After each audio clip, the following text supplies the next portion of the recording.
I think I missed this. I didn't even know you posted this because That was a while ago. It was a while ago.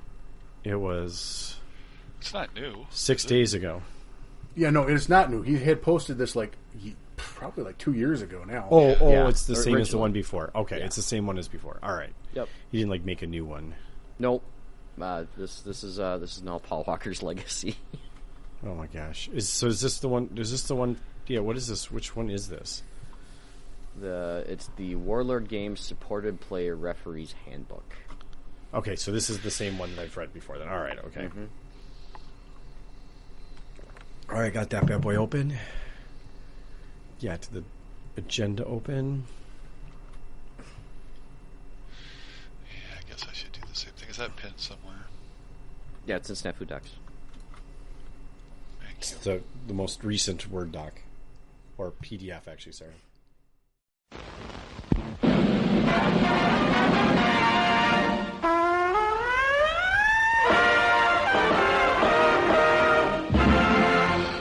SNAFU. Situation normal. All fouled up.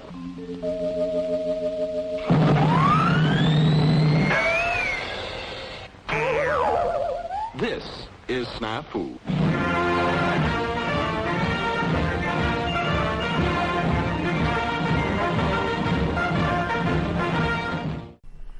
All right, welcome to another episode 80. Lots of tourney talk stuff. Yeah. All right, say hi, Jeff. Yeah, I started with Jeff. Hi, Jeff. Say hi, Pat. Hello, everybody. Say hi, Dale. Hey, guys. I'm Rick. Hello, everyone. Hi, Rick. We're going to talk some tourney stuff. Lots of tourney stuff. I'm sure it'll it'll be fun. It'll be a fun conversation. Let's start with hobby like we always do, though. Let's start with you, Dale. Have you been working on anything? Actually, I know you have. I've seen pictures. Yeah. It's true. Yeah, I'm kind of on a bit of a painting thing. So at the end, not at the end, the last hobby, last time we recorded, I hadn't done any hobby. We talked a little bit about how do you get started, that kind of thing. And it's like, well, if I could just start with 15 minutes a day, just trying to do something, maybe that might be enough. And so that's what I did. Sure. I just, for the next couple of days after we recorded that last time, just tried to spend 15 minutes a day in hobby-related stuff, not sitting on the other side of the room in front of my computer playing a game or something. And so that first day or two, I just kind of cleaned off my desk and organized everything again, and then started painting for the FFF contest. And so I finished that up. I painted a faction for Sea of Legends that qualified under the fantasy. Okay. Yep. That was the undead skeletal pirates in the Colossus. Yep.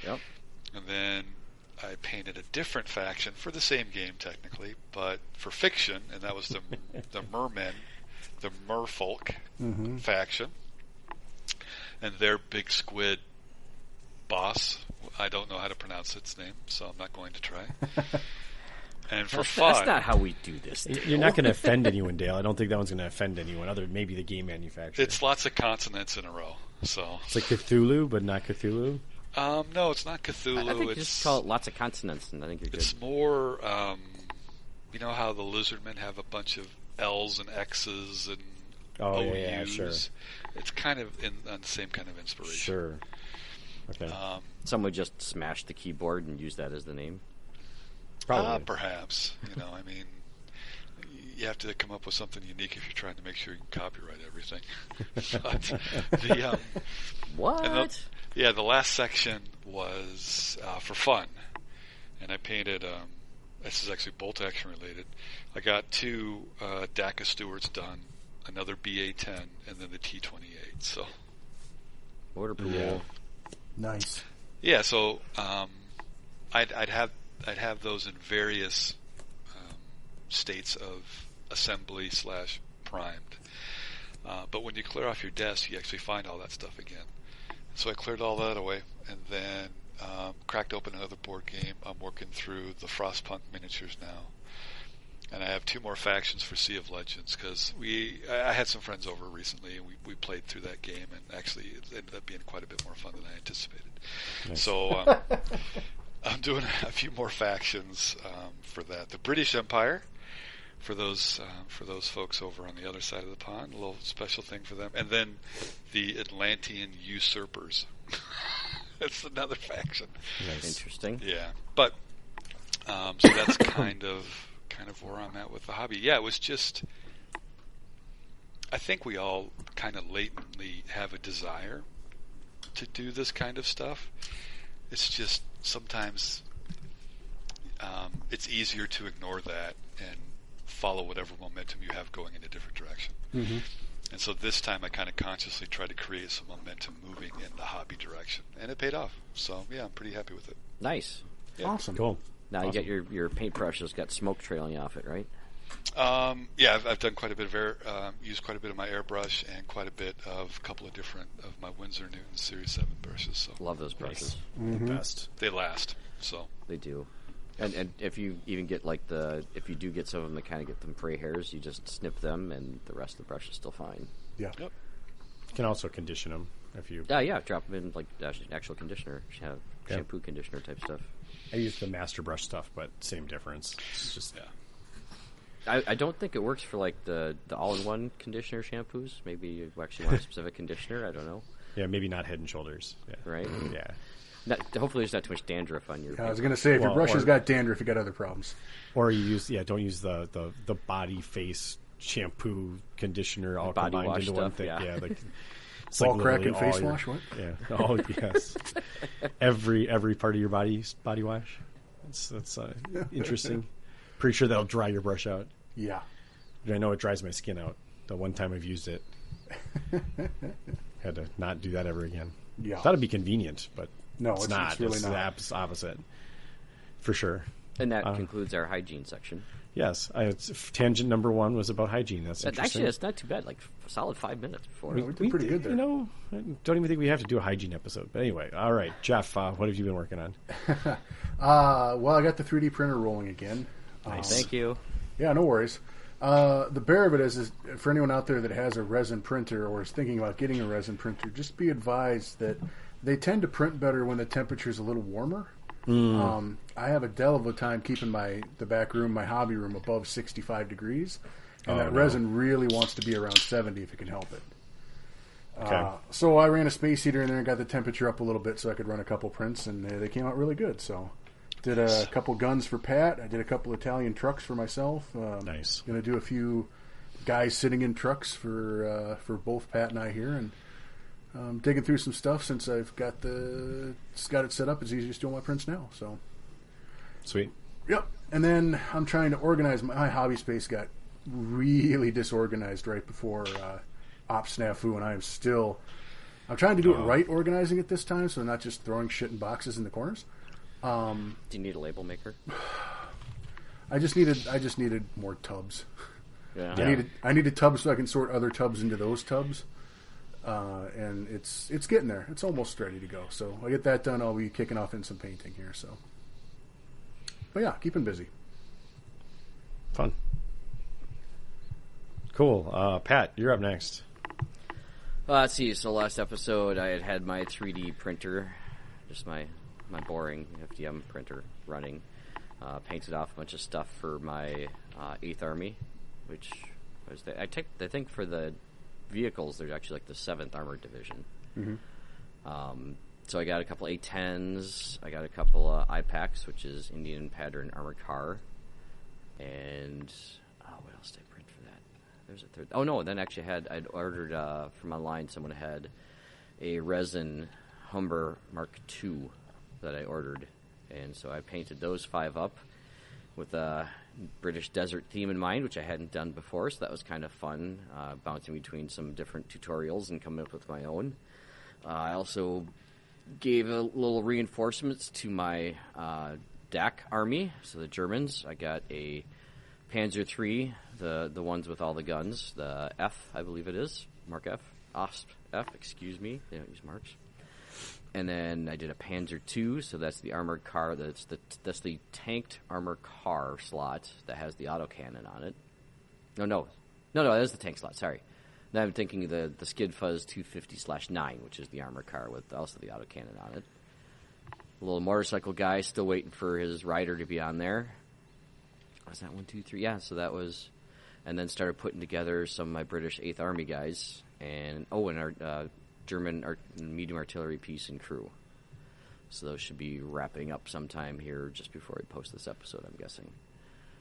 And started clipping together some guys for the 8th Army and checking out some Maori painting tutorials for them. Yeah.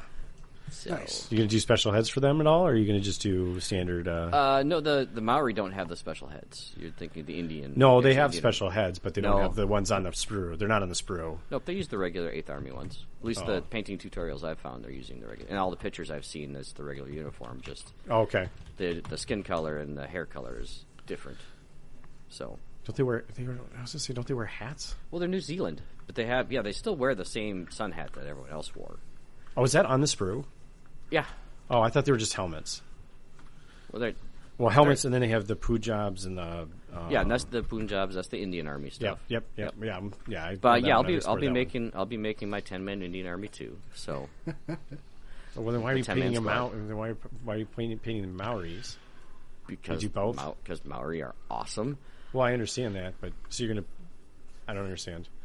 So you're making army... I understand that, but I don't understand that. Like, I don't understand. Like, well, you can't bring a 10-man Indian Army with your Maori. Yes, you can. How do you do that? We'll get into that later in the episode, as a matter of fact. Okay, all right. Oh, here we go. All right, Yeah. interesting. Okay, I did not know you could do that. I'm curious now. All right. Well, anything else? That's enough for a month. I mean, my Windsor 7 is also kind of cooking a little bit too. So yeah. Mm-hmm. Okay. Airbrush has also been going. So yeah, that's pretty good. I did finally paint that Judge Dredd figure I got. Nice. This is like the brightest colors I've used in years. Is the only thing I'll say about that. And I tried. I also posted the FFF. I had the Franz from the old Warhammer Empire Fantasy Battles. Mm-hmm. So that was a fine cast model that has been sitting in my basement for 8+ years. Whenever we stopped playing Fantasy, and I was bringing it in after I primed it in the garage and sneezed. Oh. And dropped it, and it did not do well against the concrete. The concrete won. Oh, no. And the fine cast doesn't like to glue back together. The horsey's hoovies are just not going back in. The sword snapped in half, and I'm like, well, I haven't used this model forever, so I guess I really don't care that much. But yeah. So I probably will not be able to complete the fantasy portion of my FFF. So. Well, I guess it depends on how much time we have, because I haven't gotten very far on my stuff yet either. Oh, okay. Well, I mean, speaking of you, yeah. Nice segue, Rick. Yeah, thanks. I'm a pro sometimes. Seldomly, but sometimes. Anyway, yeah, so I think the last time we recorded, my wife was out of town. I'm pretty sure that was correct. Anyway, 2 days after my wife got home from the cabin, she got COVID and proceeded to give everyone COVID. So for the last month, COVID's been going through her house. It's been really fun. So not a lot has gotten done here. I got the models I'm going to paint out, and haven't had the energy to go downstairs and prime them yet. So they're just sitting here staring at me, which is depressing. But and I was also trying to figure out which models are which, because I'm unlike Dale. I was trying to fit all the categories for real. Hey, I did it for real. I know. Well, I know, but the fun category is pretty wide open. Yeah, but the problem is, it's okay. So I have a Luke Skywalker model that I'm going to paint, and then I have a Hulk model that I'm going to paint, because that one was just like, my kids love Hulk, so I figured I'd paint it. And it's big and easy. It's airbrushy.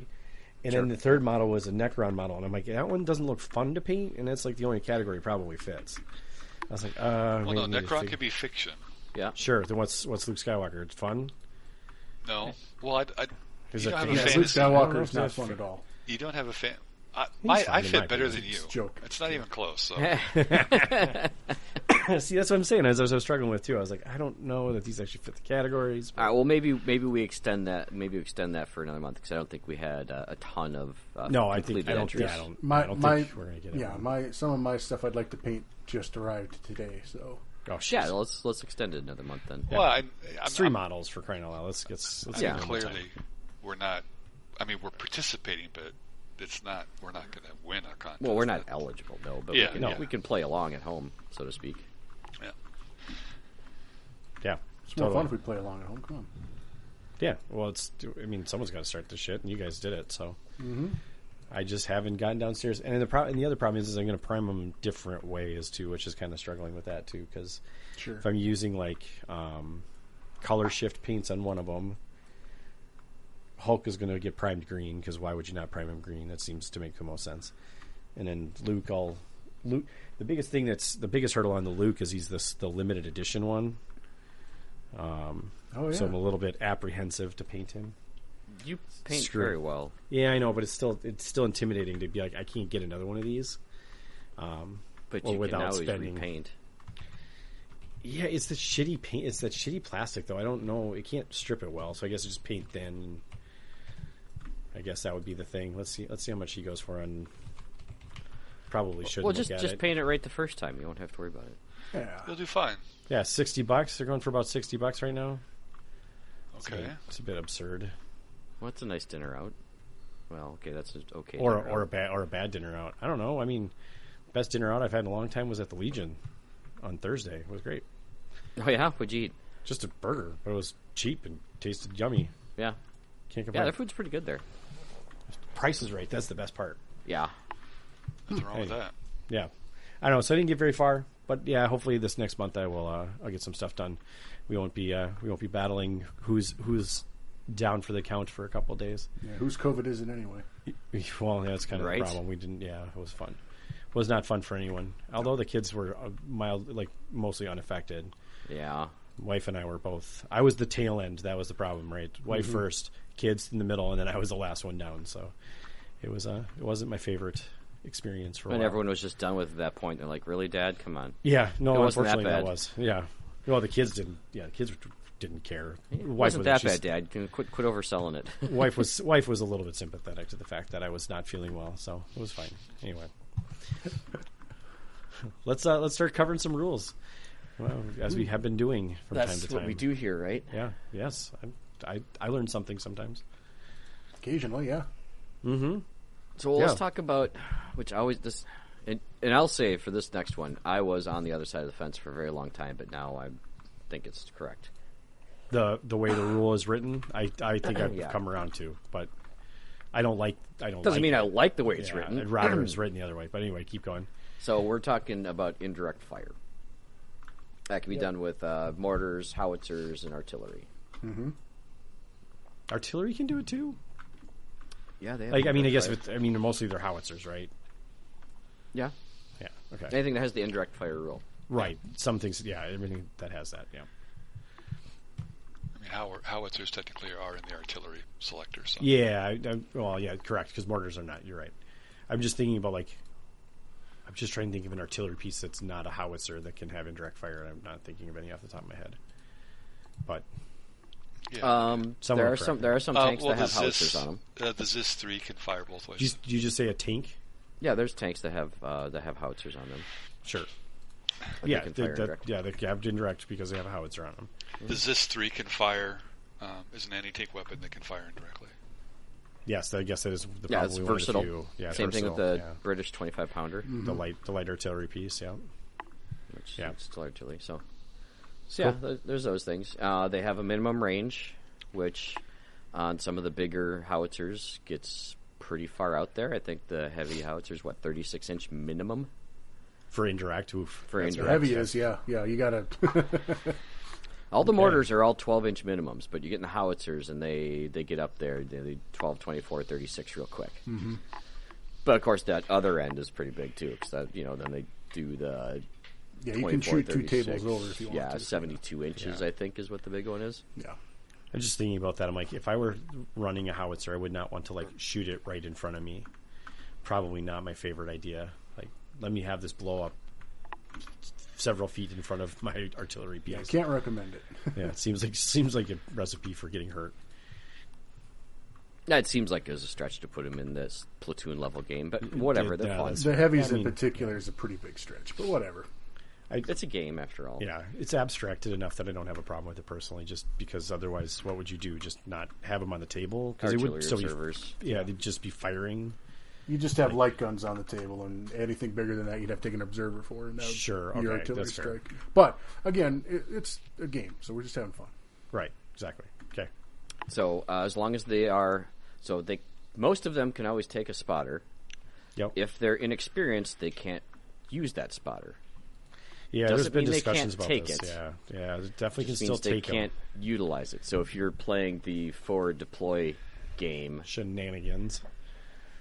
Yep. it Might is be worth 10 points. a valid choice. If you're using it, like if you have if a sniper is something that's pretty vital to your strategy in your list, maybe you want to make sure that you don't have to position him first, and that's certainly a way you can do that.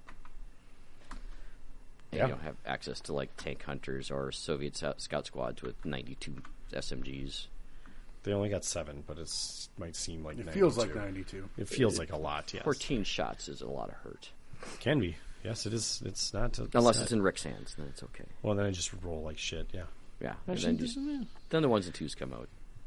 feel like the scouts actually do me pretty well for the most part. Other things on that list. How many did you run on that last list? 4 squads of 7. Okay.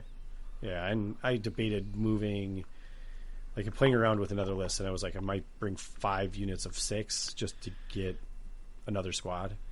But we'll see. I don't know. 4 7s is pretty good. It's still pretty scary. And the only time that I was like, I'm not super excited about them was playing against the Australian list. I despise the Australians because they have some stupid ass army. Their army and bolt action, right? Yes, not Australian people. I like Australian people.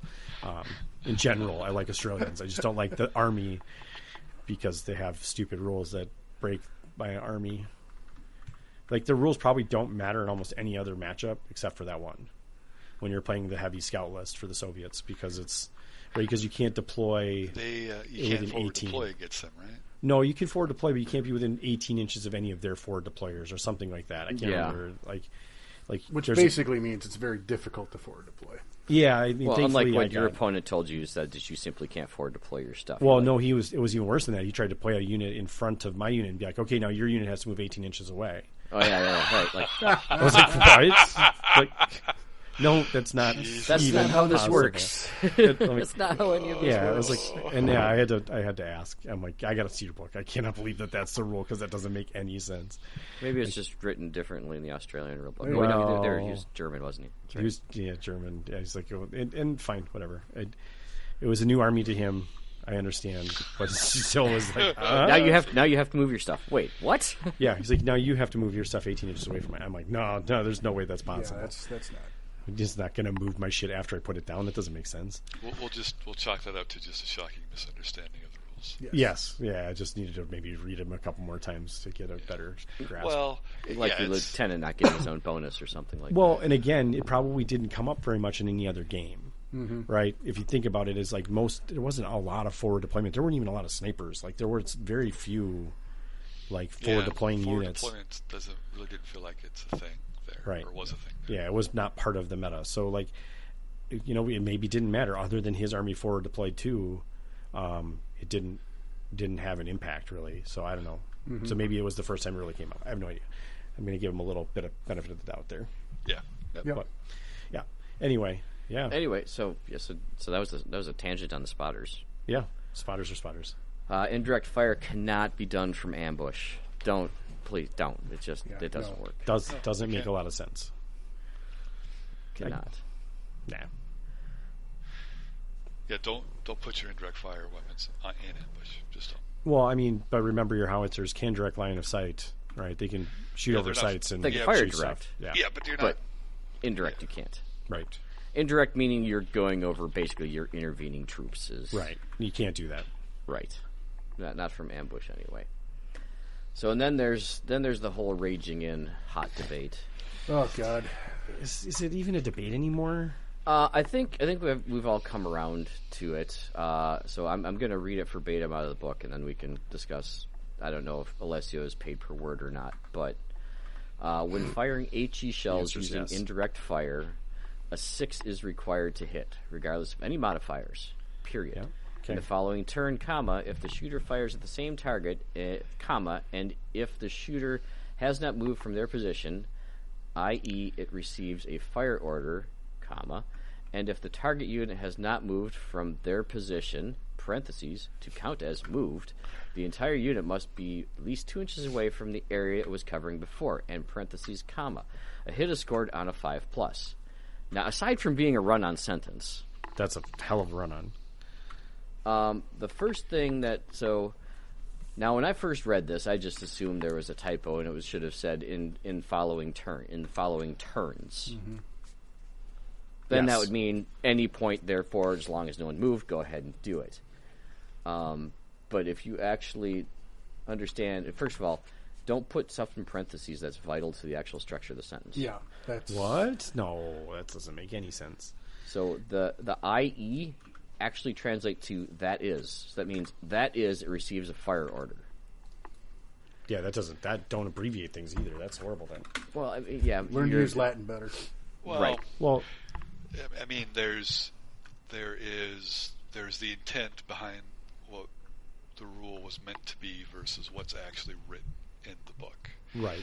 And No, so if he you- may have intended that, in the subsequent turn, if you fire again, i.e., for example, or that is fire. I mean, so he may have meant it to mean something as opposed to what it actually says. Something different as opposed to what it actually says. Right. And so if it was even, if it executes a fire order, I mean, you can give it a fire order and then it fails its order test and goes down. Well, I gave it a fire order. Yeah, there's a lot of shit So, you could talk about. and then I broke down the sentence if you take out the parentheses. So in the following turn, if a shooter fires at the same target, and if the shooter has not moved from their position, and the target unit has not moved from their position, a hit is scored on a 5+.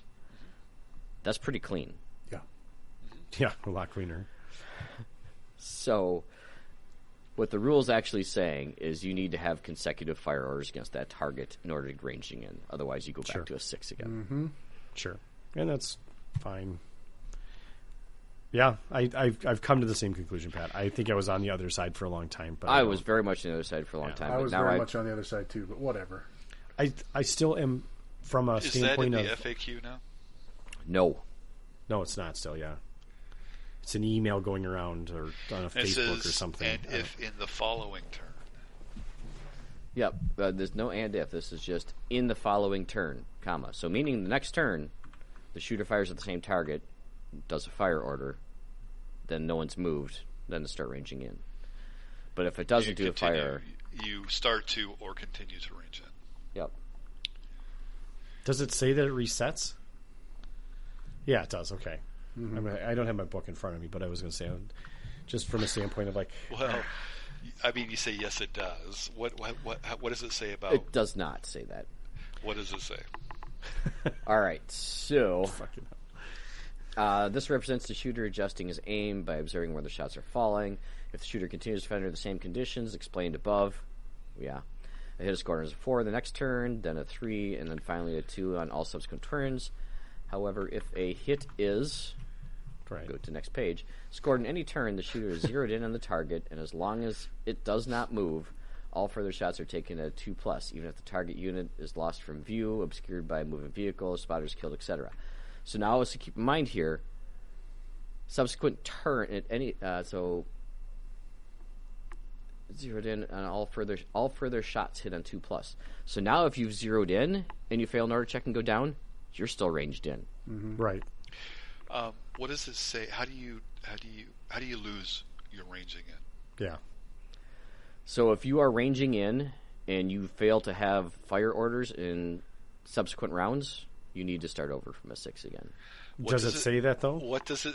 It doesn't say that, but Yeah, well, that's how you read it. Well, how does it say you lose ranging in? It does not. It just tells you how you continue to range in.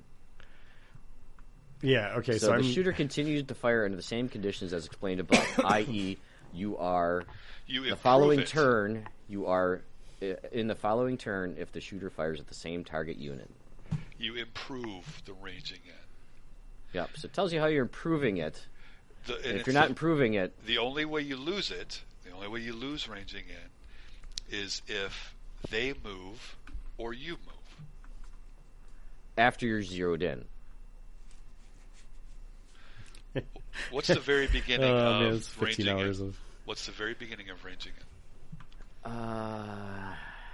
It was the very first thing that you read, the very first part of the run-on sentence.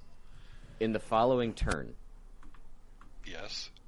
If the shooter fires at the same target unit, and if the shooter has not moved from their position, okay, yeah, and the target unit has not moved from their position, then you can range in.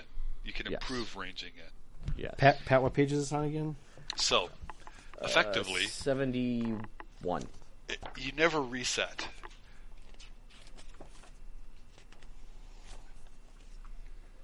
You always have whatever you achieved when you were firing at the unit.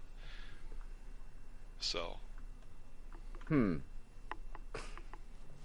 if it moves, you just can't improve it. Even if it moves? Yeah, it just says you can't improve it. You can't go to plus the next one, right? Okay, so if the shooter has not moved from their position, and the target has not moved, so to count as moved, the entire unit must be at least 2 inches away from the area that it was covering before. Right. Then it goes to a 5+, and then that would repeat down to a 4+, down to a 3+. So if they move, you're saying if they run across, if they move 24 inches and you are on a 5+ before they moved their new position, you're on a 5+. I don't think that's what that says. I don't think that's what it's meant to say. Yeah. But it doesn't say how ranging in is reset. It only says that you are unable to improve it if they've moved or you've moved. Or have not moved, you mean? Depending upon whether you want to do a double negative in the sentence or not. So, well, we're getting paid by the word here. Clearly had to fill the page. So I understand. Is this one of those things that we're like, okay, so technically you can't issue a run order and a assault order if you're in terrain? I think this is one of these things we're uncovering here. Well, it's just not very well written. Again, it's a matter of we always thought that it was you can continue to range in, right, as long as neither you or your opponent moved, right, in spite of what may have happened in an in-between turn, if you had to go down or whatever the case may be. You did a rally or went down. Mm-hmm. Yeah, now we're saying that's not the case because you haven't issued a fire order in consecutive turns. So we're reading it very specifically, but the rules specifically don't say how you lose ranging in. What it does say specifically is that you're not able to you do not improve ranging in if you have moved or your target has moved, displaced with a final position of 2 inches greater. So, So if we're going to read it pedantically, and that's probably not the correct way to put it, not that we're being pedantic, but it doesn't talk about how you lose ranging in, so maybe you don't lose ranging in, you just don't improve it, even when they move. So, oof. Yeah. I don't agree with it, but I also understand what you're saying because it doesn't. It's very much not telling you all. Is that of where the you things. go? It doesn't not say that sort of thing. Well, no. It's the language is really imprecise is the problem.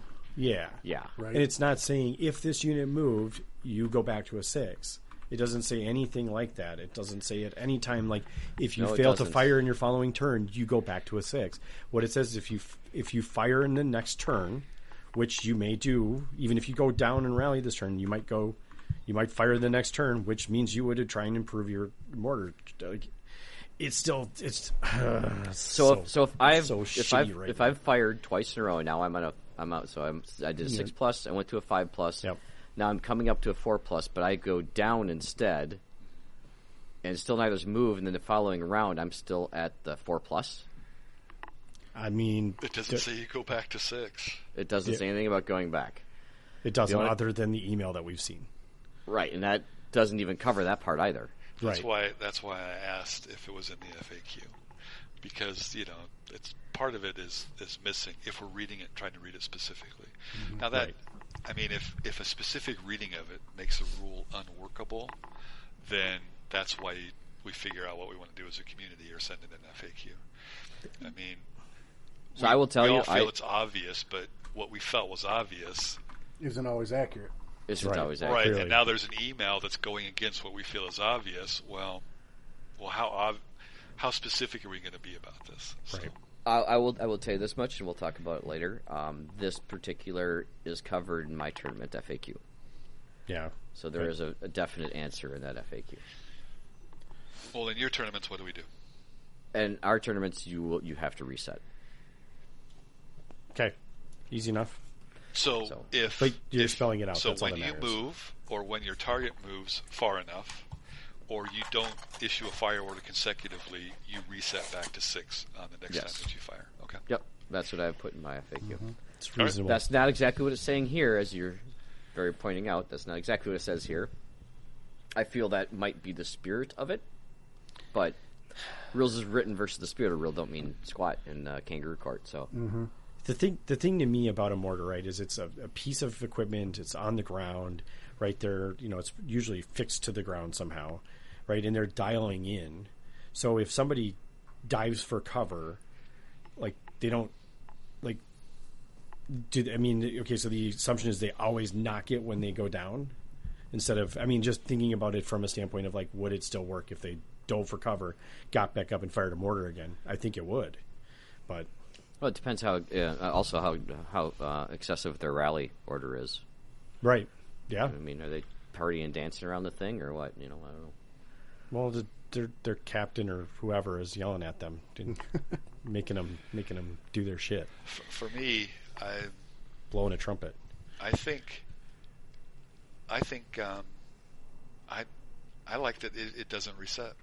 Yeah, I like agree. that it doesn't reset. So,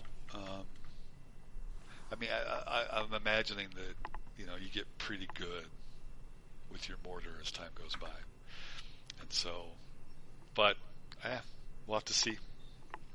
Maybe we can get a clarification. I think your ruling is fine, and that's how we've always played it. But having read it now, it never talks about how it goes back to a 6. Except it's a 6 up when you choose a target for the first time. After that, it's like if you're shooting at it, it's either a 6 or better, and and it explicitly says how to get better. So Right. Or it doesn't say about getting worse. I do also like to point out that after you've ranged in, it doesn't matter Right. if your subsequent turns or not. So after you're ranged in, you're fine to go, which is totally contradicts to how much better it's getting. Because now, and once I you're think- ranged in, does it say you lose being ranged in if they move? It doesn't, does it?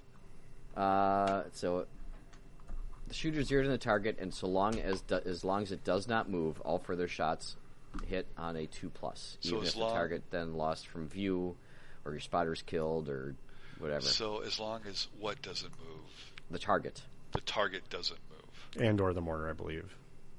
Or does that? It probably doesn't say that in there. It Actually, doesn't say that. of course it doesn't. Of course it And- doesn't. We can move the mortar. And the target move, it doesn't say it has to be more than 2 inches away It from says where nothing moves. about how much it moves.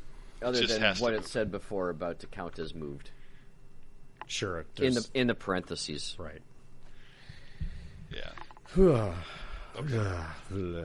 Okay. All right. Mm-hmm. Have we made things more clear for anyone? I don't think No, so. I think Probably not. I'm sorry to say. No, but I mean, I think We reading did this it- with assaulting about a year and a half ago too. So Well, but it got clarity. Someone actually made I it made it clearer in the long run. Yeah, I think reading it in totality, the fact that you do lose ranging in at 2+ if your target moves, I think you can read that and also assume that you lose any ranging in if they move. So Sure. it kind of tidies it up a little bit, that sentence there. So yeah, but it's a different it's paragraph. all kind and of it's yeah, related to a different condition, but it's still but like there's an Oh, no, I explicit guess it's the same paragraph. Sorry. and and there's an explicit explanation as to how you lose a ranging in bonus. So yeah. It needs to be better written out, right? It shouldn't be in a paragraph form. It should be like, how do you lose targeting? How do you all the different things, parts of it put together. I hate it when things are written like a paragraph when they shouldn't be. I don't know. Like it's not rule. Like right. What version of the rules have you seen that are a paragraph? Like, I mean, maybe the Constitution, I guess. Yeah, there's no fighting about what's in that. It's clear cut, right? I could feel the sarcasm dripping off of you there. Fair. Okay, so that's not a good like, right? I'm just thinking of like rules. When you see rules, you see like here's a bulleted list of things that you can and cannot do, and they're clear and concise. I feel like if you're exceeding the posted speed limit, you will get a ticket. They don't write it that way. Of course they don't. But there's probably some whereupons in there. Well, yeah. I mean, there are entire professions built around technical writing. Yeah. Well, yeah, and going through. They're experts in all sorts of shit like that as far as what it says versus what the intent is. Mm-hmm. Yeah, and it's the same here. So I mean, I'm with you. I prefer step 1, step 2, step 3. Here are the various conditions, technical writing exactly. Yeah. But technical documents aren't always very much fun to read. I mean, to be fair, the bolt action rulebook isn't very fun to read. I mean, no offense to the rules, but they're sometimes not very fun. And there's a lot of that was like Pat said, there was a lot of words to explain something that is not as complicated as it really seems like it is. Yeah, and the reader has to know what IE means. Right. Why not just say what you mean instead of trying to put something in there, especially when it's as critical as. No, they have to get a fire order. Like, oh, do they have to get it or do they have to execute it? This would all be solved by turning that turn into turns, and it'd just be done. Like, it would make perfect. It would be. We could argue it that way again. Again, it comes down to what is the actual rule? How is it supposed to be played, and whether or not the verbiage supports that. So yeah, I've never been one to say that you look at bolt action and be like, what's busted? Mortars. Mortars are busted. They're good. Like they have a purpose, but they've never been like, oh, these are so overpowered. We have to nerf them somehow. I don't know. Anyway, well, you're not wrong. Yeah, I like the FAQ that Pat has. I think it's fine. Mm-hmm. I think either way is fine, and it just provides clarity where there is none. Like there's clearly not clarity. Oddly enough, we've played years, and this was never really the question that we always kind of not always, but dealt with somewhat early on was. Does the unit have to move 2 inches, or does it have to be 2 inches away from where it started, or does it have to end up 2 inches away from the footprint of where the entire unit started? Yeah, but they'll say area. So footprint. That's very footprint's clear. a different way to say area. Because I think early on, a few of us i.e. footprint. Yeah, a few of us may have been like, I'm going to issue an assault order and run around in a circle. And end up in exactly the same place. I've moved, and you have to reset your ranging in. Right. Well, that's not exactly right. You're like vibrating like a honeybee, essentially. Right. Everyone does like the the do-si-do and just shuffles around from where they were in the original spot. Right. Every mono move 2 inches. Right. And some of us then were running huge units of 15 or 20 partisans, and then it's like, okay, I'm going to advance. I've moved 6 inches, so that's more than 2 inches. You have to reset it. And then it's like, we looked at it again. Oh, no, wait. You have to be more than 2 inches away entirely from the area, that footprint of the original units. Mm-hmm. Which is like, again, that's not easy to do in some cases, right? To know where you were. Depending on the terrain features around you, that can be tough. It's hard to really know, like, okay, that was 2 inches. Oh, that was only 1.5 inches. I'm going to get to fire at you again. Like, it seems... I mean, it's one of those areas that's really rife for just stupid argumentation in a competitive environment that's not good. Right. I mean, most of us are good sports about being like, yeah, that seems like it was 2 inches. I'm not like, I'll reset. That's fine. But like, I could see people being like, I don't know about that. That didn't seem like enough. Yep. So which is just And then how do you prove it? Wait till we get to that later. Oh yeah, there's some of that shit in here too. Great. Yeah. Because I'm sure that's more clearly written. Well, and so depending upon the environment, and we'll talk about that environment later on, it can be really tricky. Those large units, especially, for example, the Japanese ones that would always be in really long lines, unless they were moving laterally or from side to side, you weren't getting out of of the footprint. Right. So Sure. it's got it, and it becomes really difficult because they're all winding around each other. Yeah. And so it's like, do you, which rules battles do you want to fight? And it's kind of like, Yeah. Well, and that is a good example of like this is a silly rule because Japanese armies will line up single file because of mortars and pie plates. Is Yes. it right? That's the reason Yes. why they do it, right? Yep. Is to try and minimize impacts. that, and then they can effectively rubber band across the board. Mm-hmm. So Right. they just need that front to get there, and then everyone from behind automatically moves right up in the combat. So, Right. Yeah, Yeah. that's silly. well, I mean, it looks silly, but It's silly. It's silly that the rules are written in a way that's the optimal choice. Sand people walk Yes. in single file to hide Right. their Like- numbers. Stormtroopers walk side by side.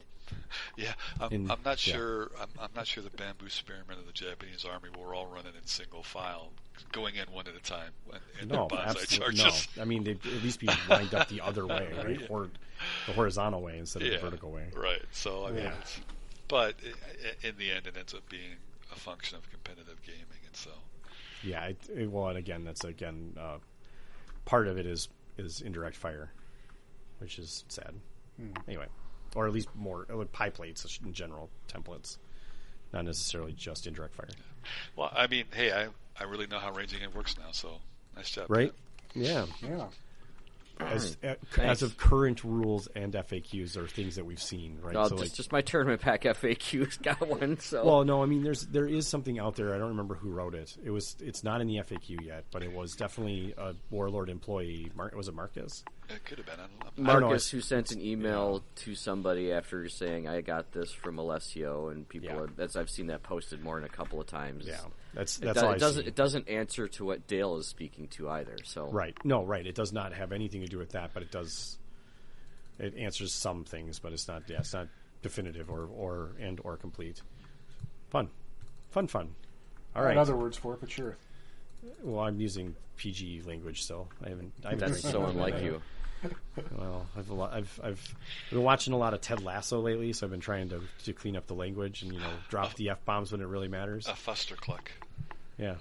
Well, I mean, he only swears. I think he only swears like once in the first season, and it's like the best line in the show. So, Ted Lasso's awesome.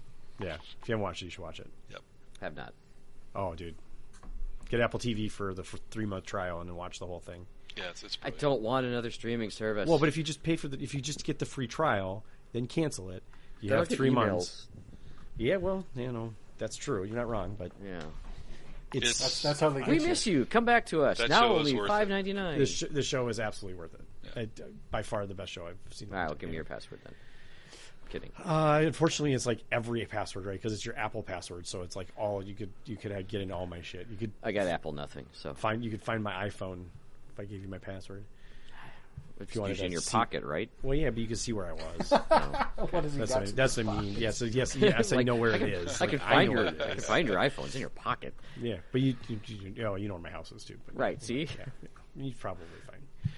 All right. Anyway, let's watch Ted Lasso. All right, so this is under rules. I'm wondering why this is under rules. But the Indian Army has multiple options, so let's talk about those options. I know good. one of So- them because it's better than the other. Well, okay, so it first got introduced in Duel in the Sun, so that's first edition. Yep. And under the, ironically enough, it falls under a theater selector Sure. subheading, the Indian Army. Okay. And it says, so this technically is the Indian Division Reinforced Platoon. Yep. Okay. So to field an Indian Division Reinforced Platoon, select your forces as normal from the appropriate theater selectors from the armies of Great Britain. In this case, they chose Operation Compass. In addition, you may trade all 3 British Army special rules for unsuppressed bravery and the manpower of the Empire. Unsuppressed bravery is if they would die due to a failed morale check, they roll again. Same thing that the Soviets have called Great Patriotic War. And manpower of the Empire is to get a free 10-man regular infantry section armed with rifles. If you do other stuff, you have to pay for them. Yep. So in this context of this theater is you have to choose a theater selector for them to use. Okay. Wait, So is this you can't use this well, I guess the other one you can't either, but you can't use this in a regular reinforced platoon like tournament setting. So it's saying to field an Indian Division reinforced platoon. So they're calling it the Indian Division reinforced platoon. Yep. Select your force as normal from an appropriate theater selector. Okay. So that's not a generic reinforced platoon. You know, funny how that term generic is thrown around everywhere, but it doesn't anywhere in the main rule book ever say that in reference to a reinforced platoon. Anywhere. Fucking hell. It's all in these supplements that say this can be used for a generic reinforced platoon, but that term is nowhere. Generic and reinforced exist nowhere in the bolt action rule book next to each other. Oh, man. Generic's in there a lot. Reinforcements in there a lot. But then together. But they're never together. Oh, it's going to blast. We're just blasting the rule book tonight. I'm just salty. It wasn't our intention. I thought this was going to be a fun episode. This is fun, it's fun, but yeah. But okay, so what does that mean for this? Can you bring this in a generic reinforced platoon tournament? This is the Indian Division reinforced platoon. Yeah, okay. Unless That's a note. are allowed. Yeah, okay. All right, okay. So, ask your TO. Yeah, that's but probably this isn't the one you want to take anyway. No, so. for fuck, no. The other one's a better one. Yeah. Is there anything special about this one other than that you can trade all your rules for some other rules? That's really it. Okay. So you even have to pick Indian dudes for this? Like, do you have to pick... I don't remember what they're called. They're just you just pick Brits, and you just replace them with Indian dudes because that's how the British Army worked anyway. Right. Essentially. Okay. Yeah, so to represent the vast manpower available within the Indian subcontinent, the Indian force gets a free 10-man regular infantry squad armed with rifles. So Super paint good. them correctly if you feel like it. Yeah, which you should. Which you should. That's right. Which you should, yeah. Yeah, I'm playing around with these guys. It's like I don't know. It's an interesting way of working. I don't know. I guess I didn't pay enough attention in history class because it was like, okay, I'm trying to figure out who my lieutenant is. Oh, it's some white dude. Like, these poor dudes are getting told what to do by some white dude. I mean, some other British guy. I mean, if you want to call it that, but Some other dude. well, just like like a British, someone from the British, from England came and was like, all right, I'm in charge of you guys now, right? So like the Indians didn't even have their own leadership; they just were told what to do by some guy from England. But there's a billion of us. Yeah, but do you have a flag? Yeah, exactly. I forget who that comedian is, but that guy's pretty funny. I used to know, too. I Right, don't even remember. but do you have a flag? Well, no. Well, sorry, then. It's like that's the whole excuse, the reason why it works. Like, okay, sure. Sure, I guess that works. Anyway, let's talk about the second one, because that's the good one. This is the one you're going to take, if you can bring a theater selector. Right? Yes. Yes, kind of. Yes, the answer is Yes. I want The to answer get is the always FAQ yes. open for this one, too, so give me just a second to... Yeah. This is the one that I was playing around with, because this has got all the fun rules. So I want to hit the theater. I want to hit the FAQ wording first, Sure. because we're doing great with words so far. Well, it's Words, not our words that with are the friends. problem. Yes. We are in fact having words with friends. What is this book? I mean, I want to have words with some friends, but Well, that too. Empire of Flames. like, do better. Like, make this less complicated. We don't need to have a podcast episode where half an hour we're talking about the wording of fucking indirect fire. Okay. But apparently so, we actually do. Apparently, it needs to exist until they fix it. So in Western Desert, on page 102, there is the Commonwealth armies in bolt action. I'm sure everyone is aware of. Yep. They've got Australian, South African, New Zealand, and Indian nationals. So these are the four that they have in here. Yep. So in the Western Desert book, there are new national characteristics for the British Commonwealth armies. Do these replace all the traits from the Armies of Great Britain book, or replace only the national characteristics from the AB? So the answer in the FAQ, when building a force from the Western Desert book, Yep. building a force, what does that mean? Does that mean the theater selector? Does that mean I'm doing a platoon and taking units from the Western Desert? What is building a force from the Western Desert book? I mean, it's very generic. British and Commonwealth get the basic traits from Army of Great Britain, i.e. free artillery observer, and the barragerie roll, and then whatever national characteristic they selected for their appropriate one, and of course the Indian National.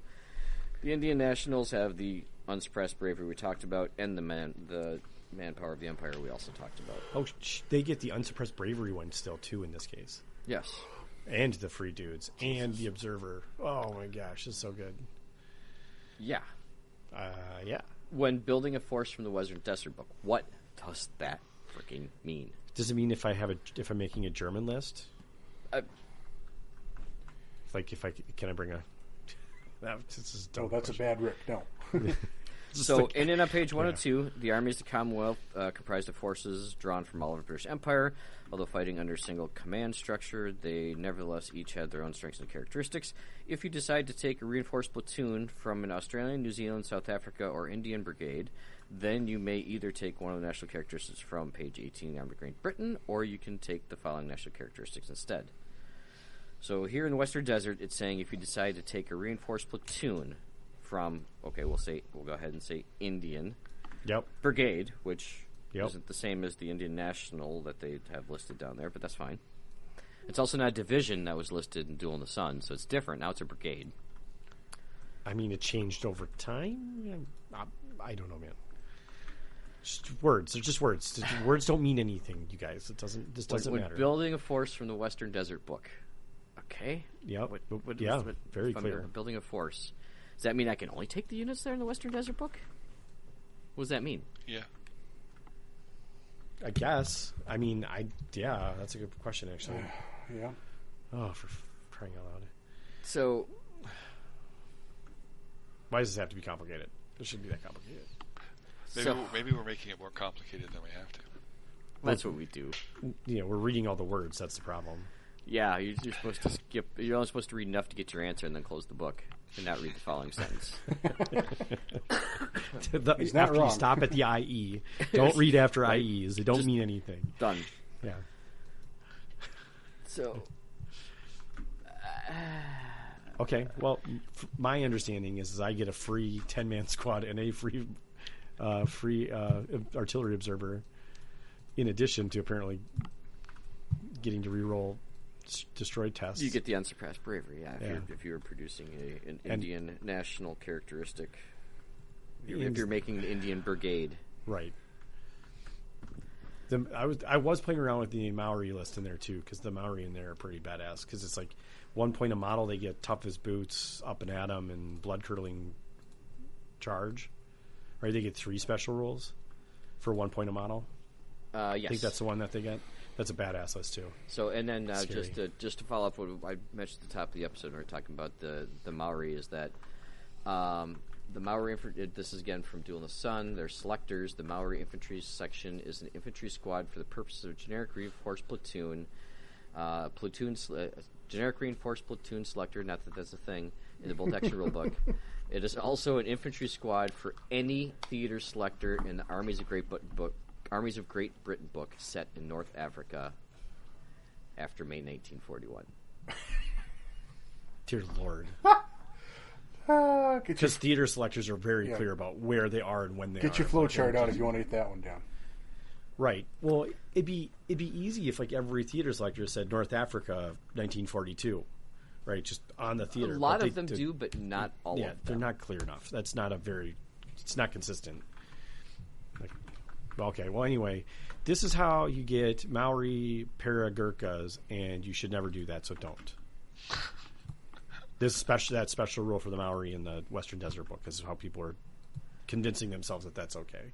Well, and so Maori are New Zealanders, Right. That's a race, for lack of Right. a better term. It is a race of people, right? yes, yep. Gurkhas are from Nepal. Which are another race of people. Right. Yeah. So Putting tell them me how you together, right. Yeah, you can't smash them together. Doesn't work. Right. You're not supposed to be able to do it, but rules as written says you can-ish, I guess. Like, And that's when T.O. just says, fine, you find me the appropriate model. yeah, you better be a WYSIWYG. Good luck Yep. with that. I don't know how you make that WYSIWYG, but yes. Don't do that. Never do that. It's not necessary. Either one are pretty good on their own, just saying. Oh man, but that combination is brutal. Having all those special rules on top of having the Gurkha rules is the paratrooper one, right?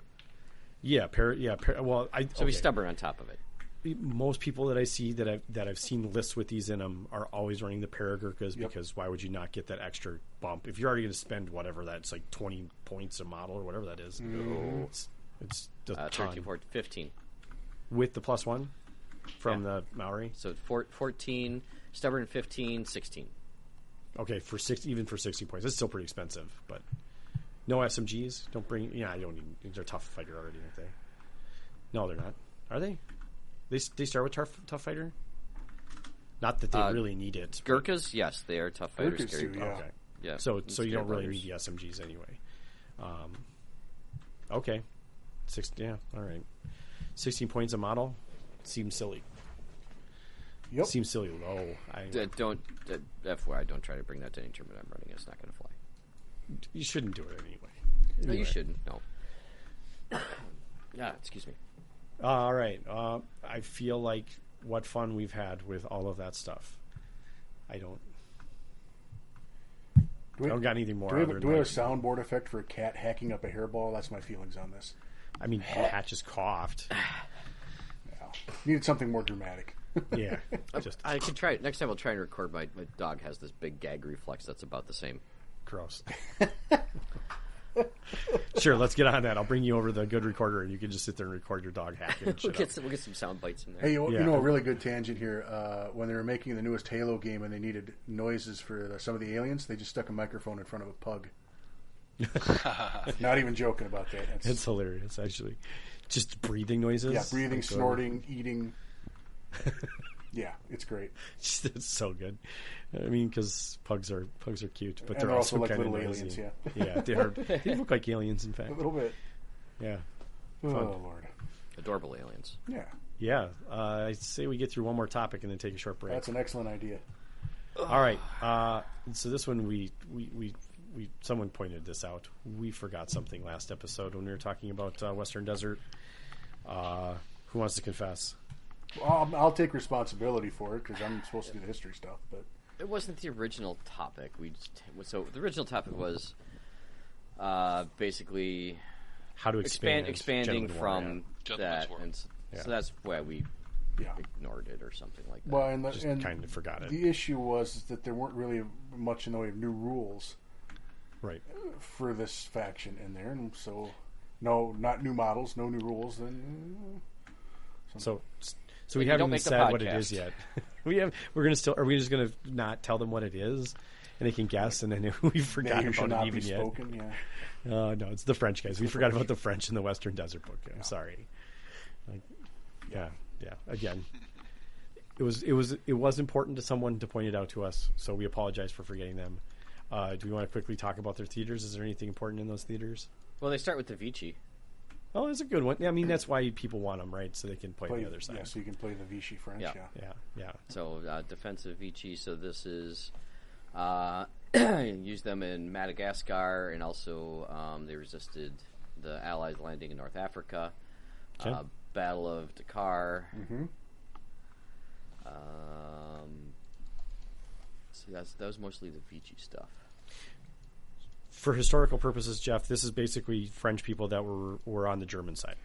They were resisting allies, essentially. Yeah, very loosely. This is the part of France that was still France after Germany invaded and took over the northern half of it.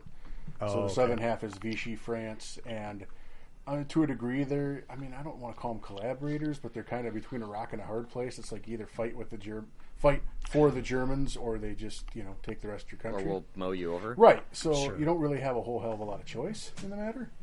It seems like Germany did that a lot. They did a lot of choices. Yeah. Right. Romania. Right. And some of the Vichy French were more into it than others. They. It's a nice way of saying it. Well, so they repel a Free French / British supported maneuver against Dakar early in the war, right? And some units, when Operation Torch happens and the Americans land, they're fighting Vichy French is who they're landing against, and some of the Vichy French units resist pretty, fiercely, and some of them are kind of like, they want get me off this train, it sucks. So Sure. it's a little everything, but about the time, I mean, Vichy starts to fall apart for them. I want to say, what is it, like late 43? About the time it becomes clear that Germany's probably not going to win this war. Sure. You know, and I don't. There's not a whole lot other than some of the leaders. There's really not a whole lot of French, particularly afterward, will tell you they're excited about being Vichy France.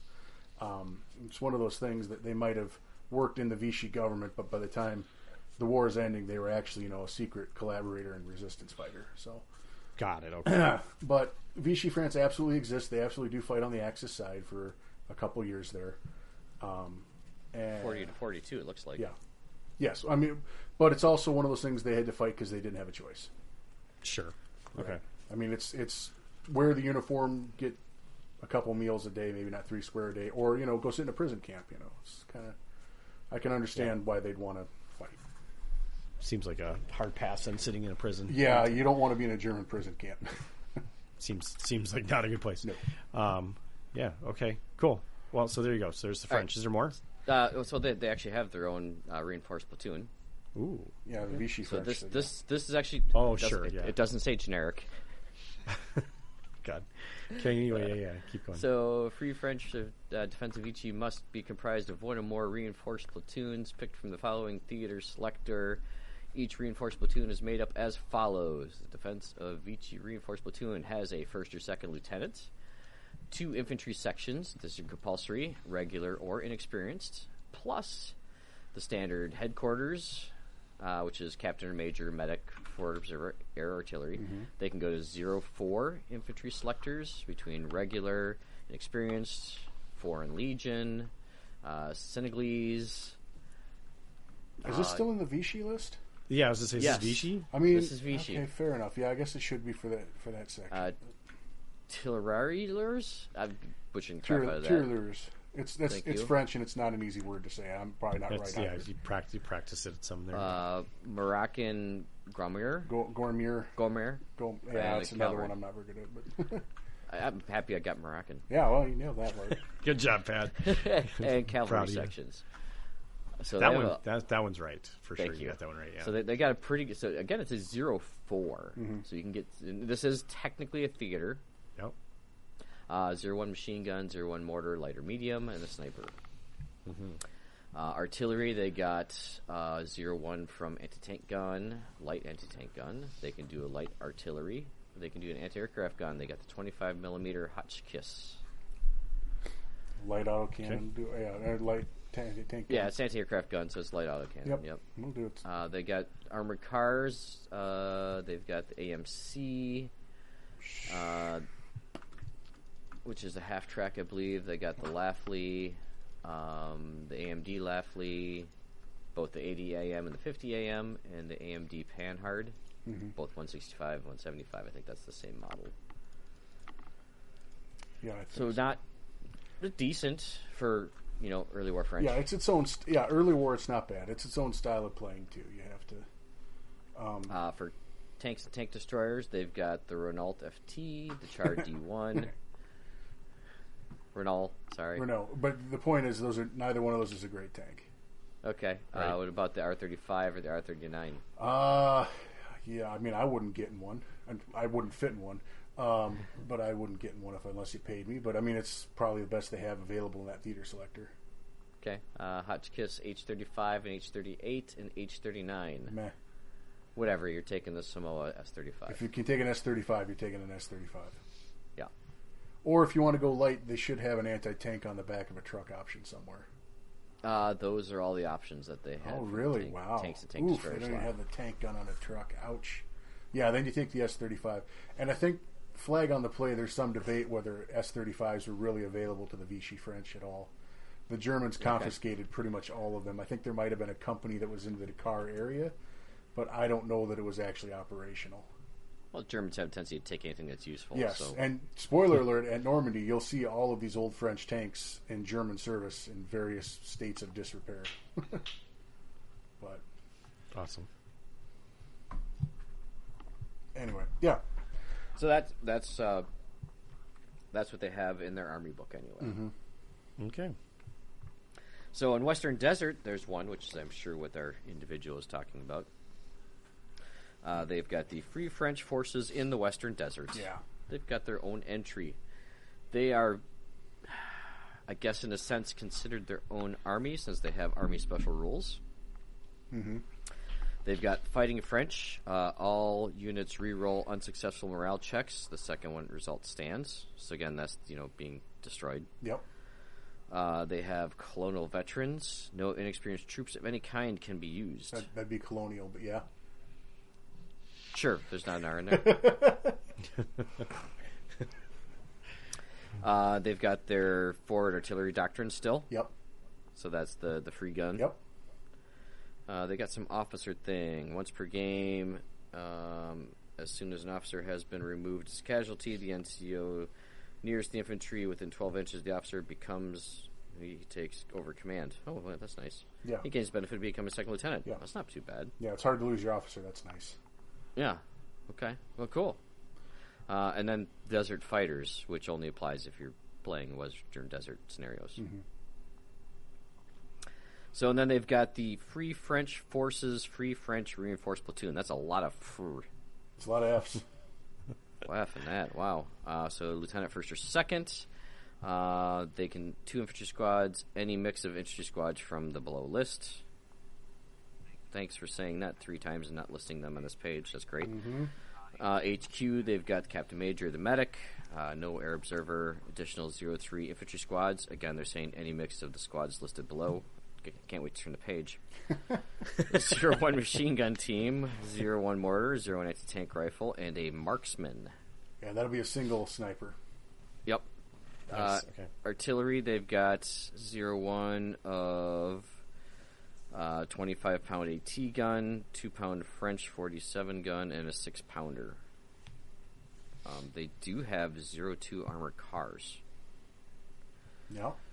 And this is taken from the Dodge Tannic? Should be a Tanaka? Is there an A at the end? Tanaka? Yes. Well, there's an E at the end. Tanaka? I'm not sure how you'd say that then. Sure. Recce Carrier, Cannon de Porte, Diverse Porte, 25mm carrier, and anti-aircraft truck. Okay, sure. Yeah. They got no armored cars, but they have transport and tows.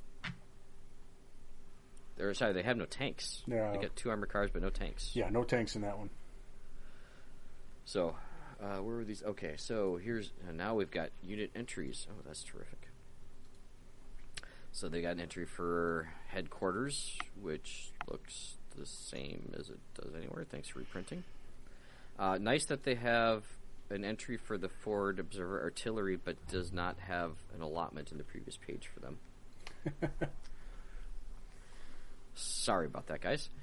Then they've got the Foreign Legion veteran infantry. So these are become their infantry selectors. Yep. So they're stubborn, which is kind of nice. Yep. Otherwise, they're fairly just veteran vanilla that you'd expect. They got the Senegalese. Yep. With the Demarche section. Mm-hmm. That might even be close on that one. Yeah, I think you nailed it. They're tough fighters. Yep. So, regulars. They've got the North African infantry section. I think I got that one nailed down. So, these guys are mountaineers. They treat all rough ground as open ground. Players should discuss and agree before which game is which terrain. Well, you should do that anyway. But that's pretty slick. Pretty good. They're regular, and they're paying a point a man for that. Yep. They go 5 to 11, it looks like. They also got a regular infantry section. Nailed that. Those are just what they are. Good job, Pat. Thank you. They got a Sappers Minor Squad. You're not going to take this.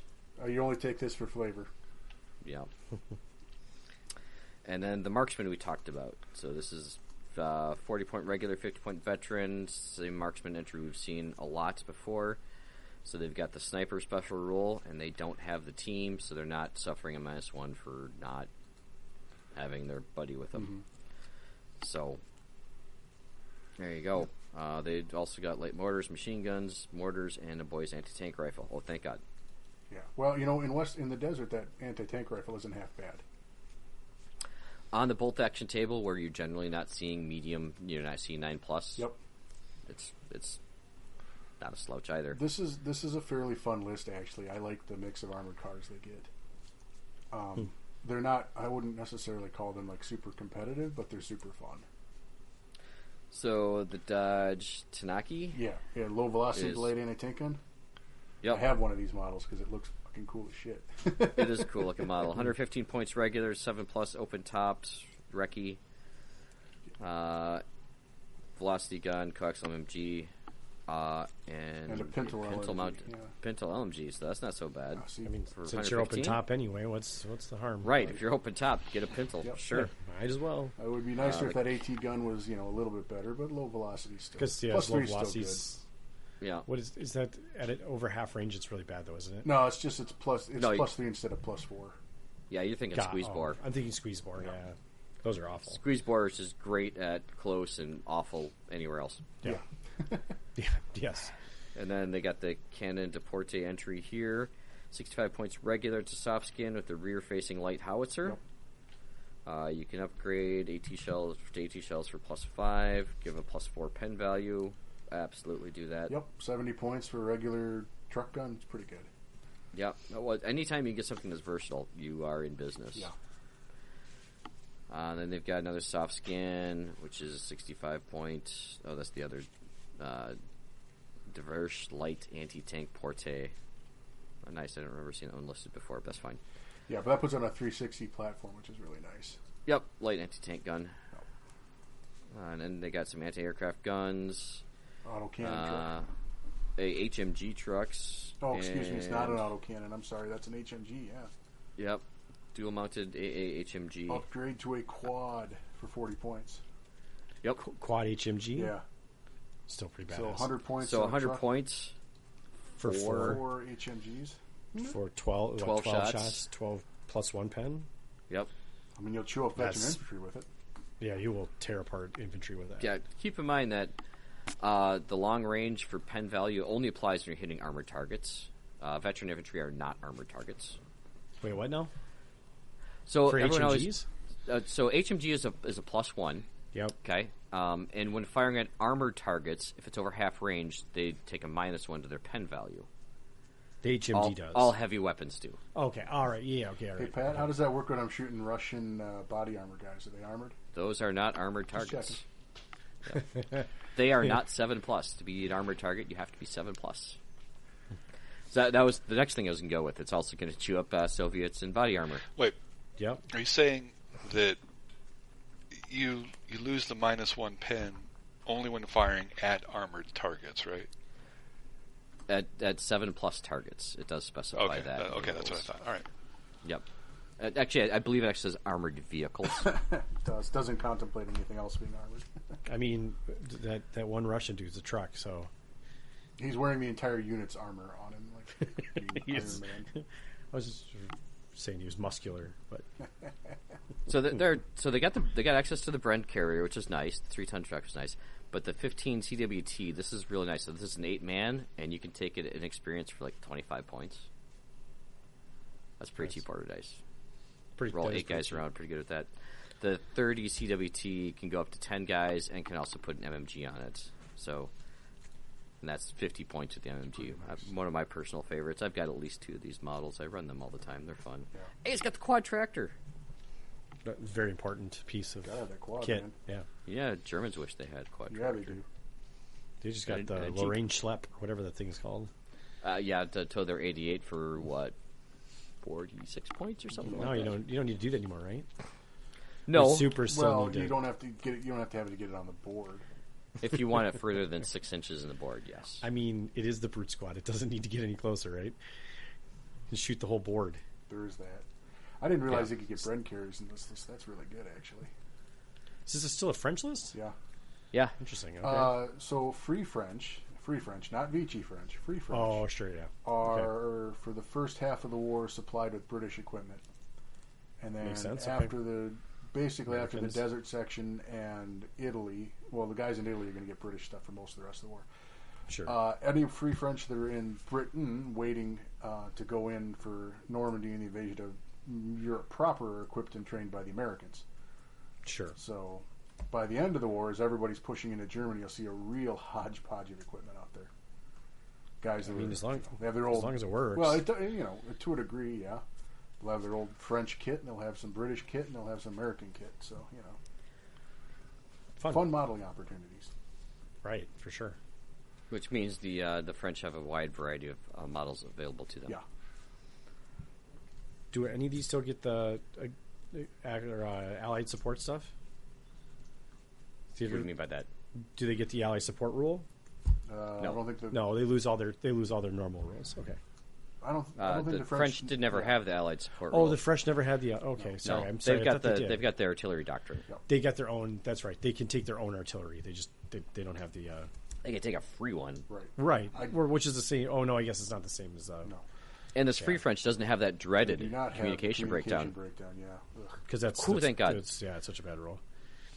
It seems to always benefit. Whenever we played Jeff, it always benefited you for some reason. It's like, oh, I don't really want to go right now. We're gonna just wait on that. Oh, that's my secret. My secret. I never want to go. Right. It's just like, I'll let you do all your stuff.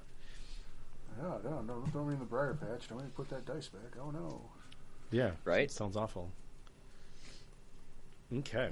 All right. I say we take a short break. You'll come back, talk Sounds tourney good. stuff. You'll have some announcement. Yes. And we'll talk about some other stuff. And we'll probably even get maybe a little. I don't know if salty's the right word. Salty. Again? Controversial conversation. Let's go wash the first coat of salt off us before we come back. Well, sure. I'll take a shower. Minnesota, we're constantly coated in salt all winter. It's winter. Yeah, it's winter. Yeah. Our bodies are literally rusting right now. Yes. Yeah. And oxidizing as we speak. Yeah. Anyway, we'll be back in 5 minutes. Hope you enjoy the music.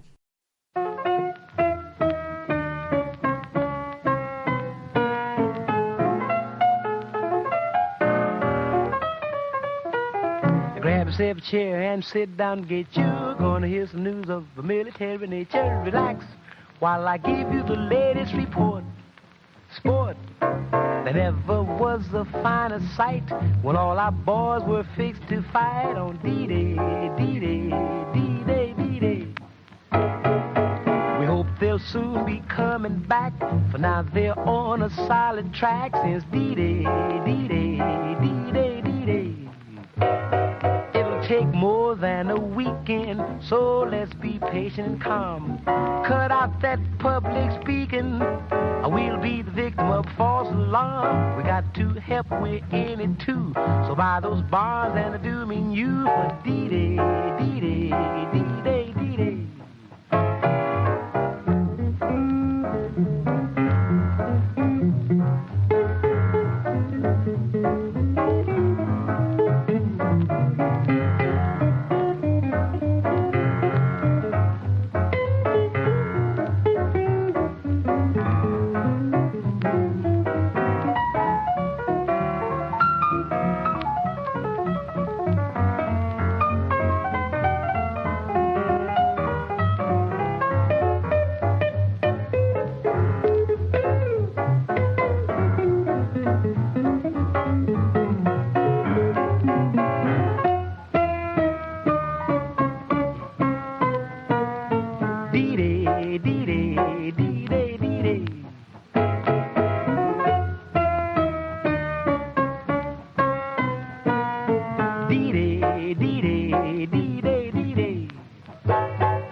So let's be patient and calm.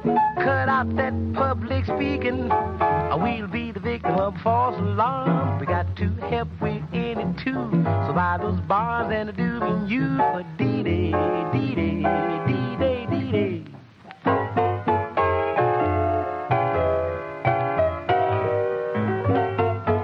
D-Day, D-Day, D-Day.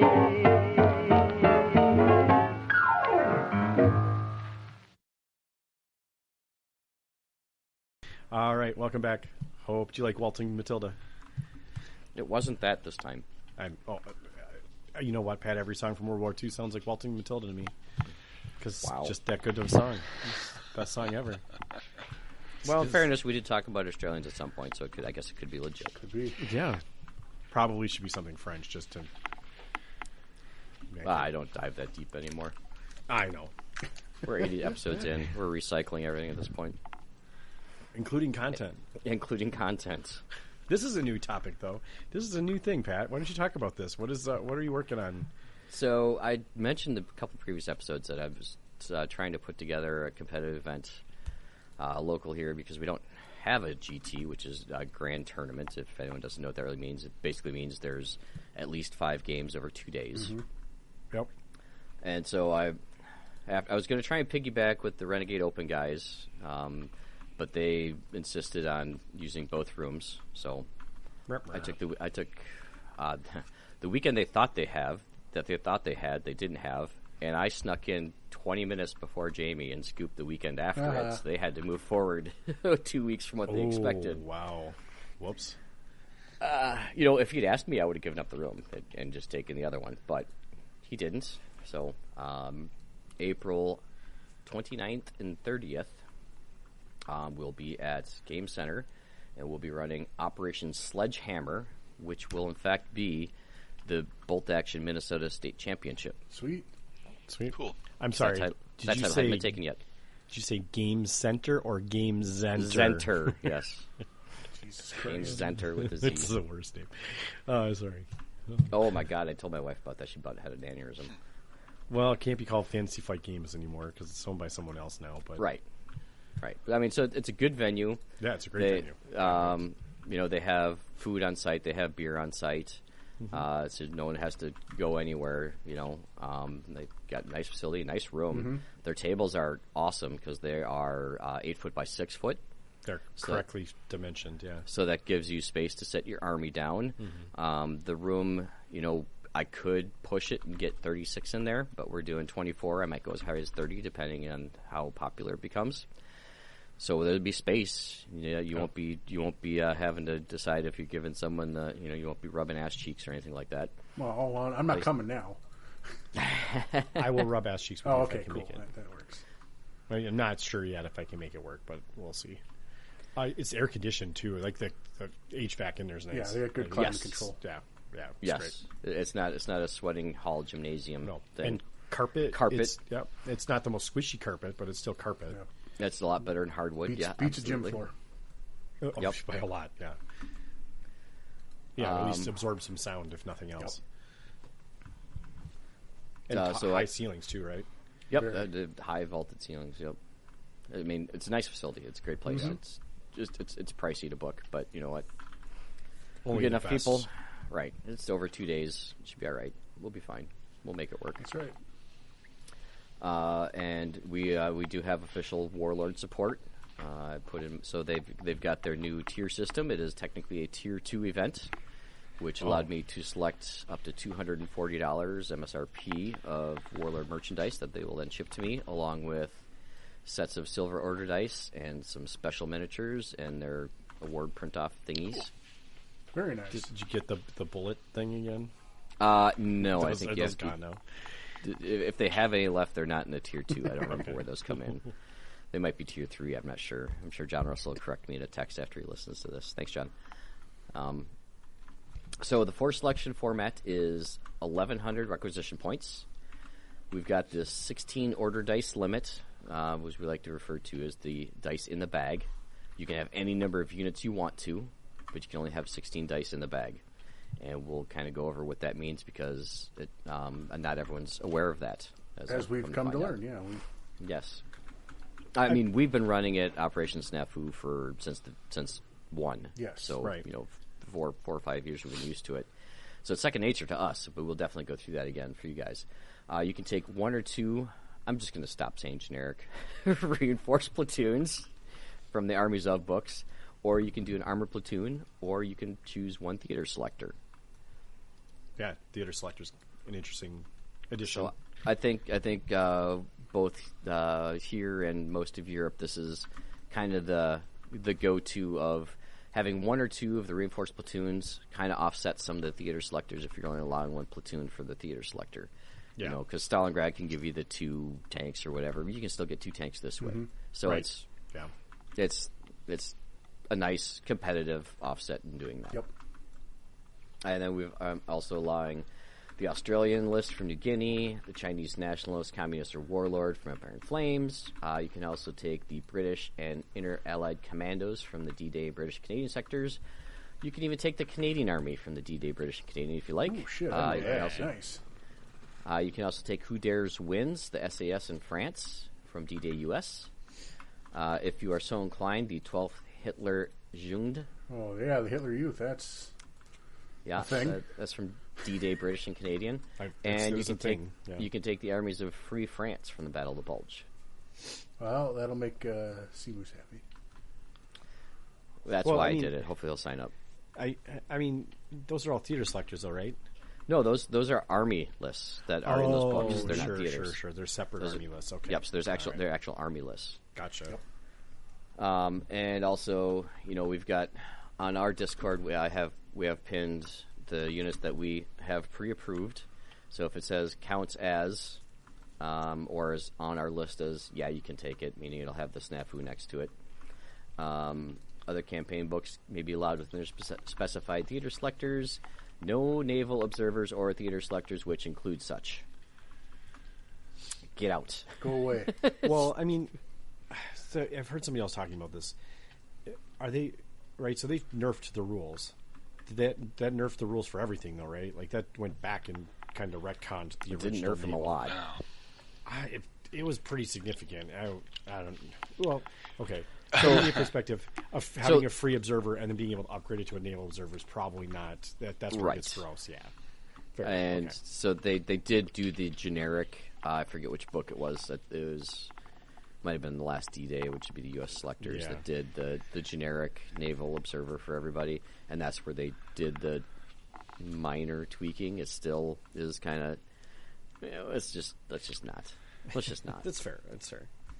I'm also updating the Axis Allies and Support to include other campaign books that have been published since that very first one for version 1 was published. So you can take stuff that's normally allowed in the Reinforced Platoon. I'm also dumping Avante Savoia and replacing it with Axis Support for Italy. Thank you. It's a great move. No experimental rules or units. War correspondents, you can take them. Why not? I don't see. If you can strategically place them enough to where you can only keep your troops in line of sight of it, more power to you. Why not? Right. No special characters, no bolt action Korea, and the FAQ cutoff will be April 7th. That checks out. So list submission will be April 14th, 11:59 p.m. Send them to, and if you have any questions about this tournament or wish to register, it's SNAFU Podcast 2017. All one word, no spaces, at gmail.com. Sweet.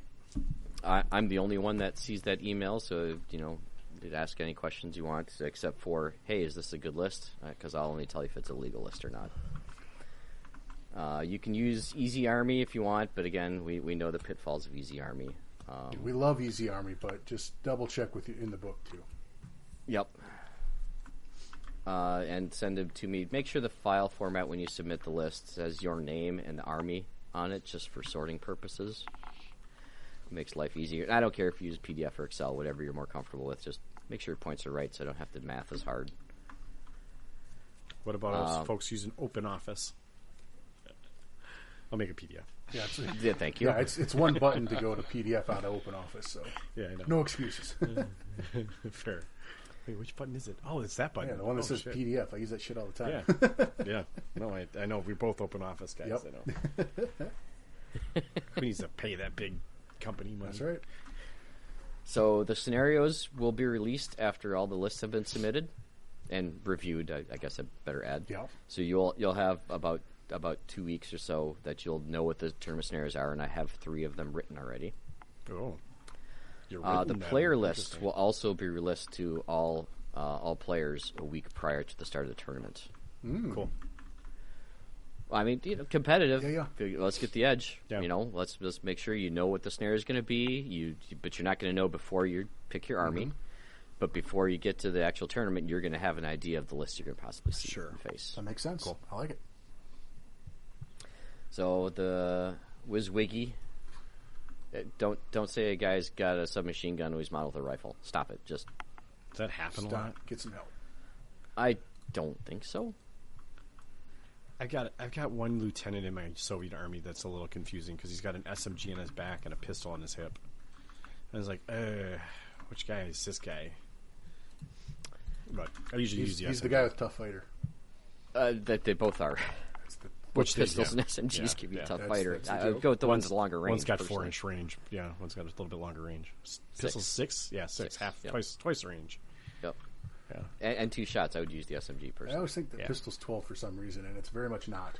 No. It's funny. I thought pistols were 8 for some reason. I don't know why my brain went to 8. Nope. It's That's a weird number. Yeah, it's a weird number. What's wrong with 7.5? Because it's centimeters, so of course it's going to be 7.5. Because that's probably that's the scale is 28 centimeters. millimeters, but everything's measured in I inches. mean, I'm pretty good at measuring about 5 inches, so. Yeah, Right. how? Never mind. That's a conversation for another night. I was just going to talk about that for a second. Standard versus metric, and how the hell this is a standard game, and every other country that participates or plays this game is metric. Well, because for us it's a standard unit of measurement. For anybody else, they might as well have called it quatloons, and that's what you're measuring at. It's just I'm just thinking about how much does it suck? You have to go buy an American tape measure to play a game. It's called Imperial. Well, okay, whatever. Same difference. Doesn't matter. Brits still use it for some things. Okay, all right, fair. Mostly wargaming and Just not measuring actual things. They also have Warhammer and. Yep. Do you know that it's a special tape measure in Europe, or is it similar to us? All of our measuring tools have centimeters on them. Well, you can buy metric tape a lot of my measures tape here. measures do not have centimeters on them. Let me look and see. Hold on. Yeah, because this is a. Yeah, you have to make sure that it has To be fair, I dual do buy a dimension lot on of it. those redneck tape measures that are like, America. Yeah, they have American It flags measures with eagles on the it side. measures Says in Stanley Bud on Light the side. bottles and eagle feathers is the only measurement. And winning. And It's winning, just that's right. all winning. It's all winning. Oh boy. I've got 7 winning I've got right 7 now. winning. That looks like about 3 eagle tracks away from my guy, so I should be in range.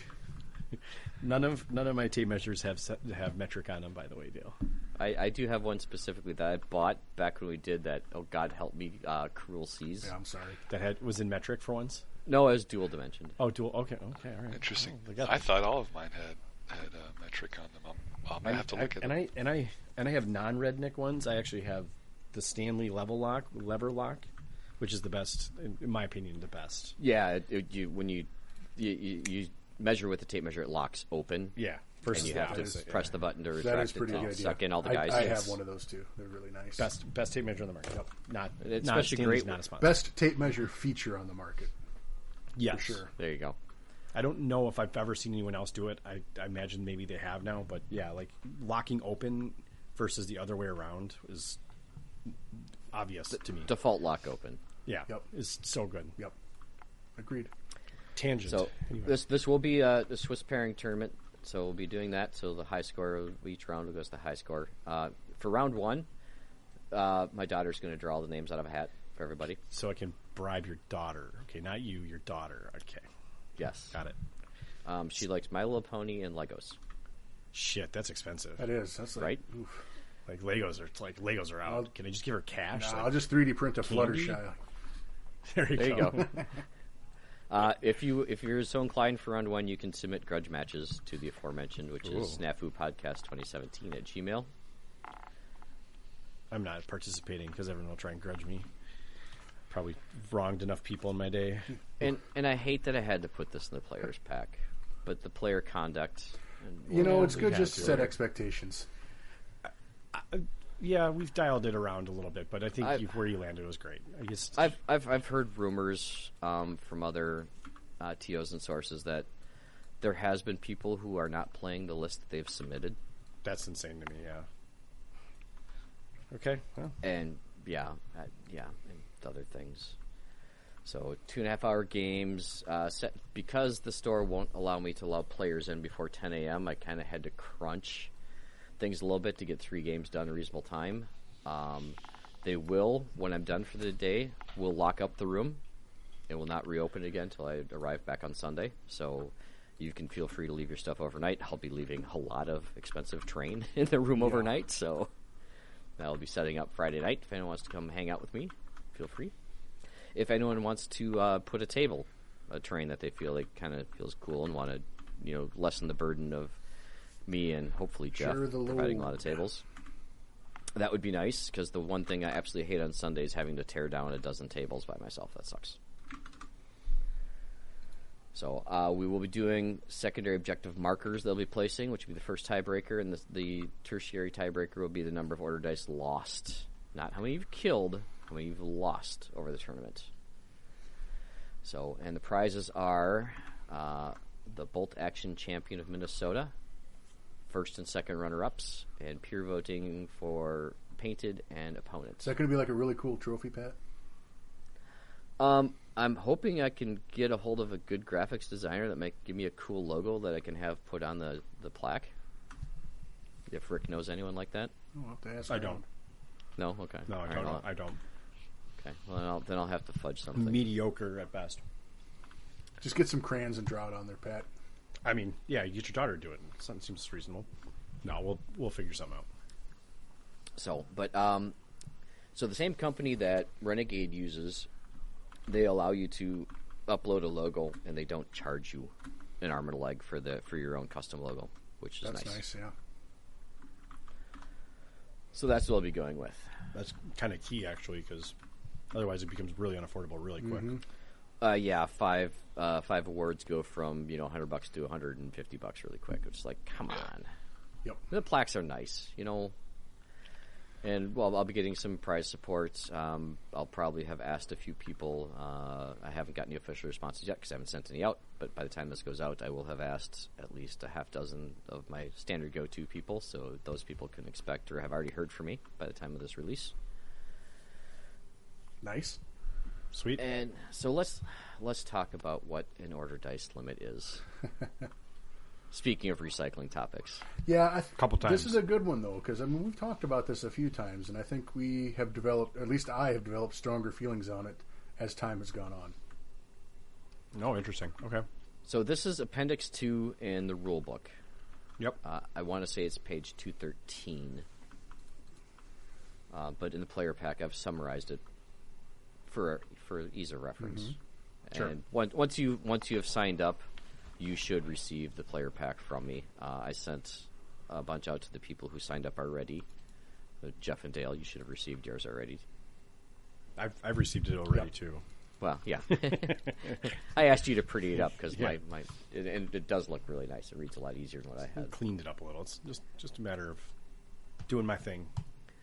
So the order dice limit will only apply for as long as you have more than 16 units in play. Right. Once you're below it, none of these rules apply. You're just what you're normally used to with one order dice per unit. But if you have more than that, you will consider your reserve and outflanking units are in play. So they have to be assigned an order dice if you wish to do so. When a unit that has not been ordered yet in a turn is destroyed, don't necessarily take that dice out of the bag. If the unit has already been destroyed, set it aside, because if you're still over 16, that might get to go back in.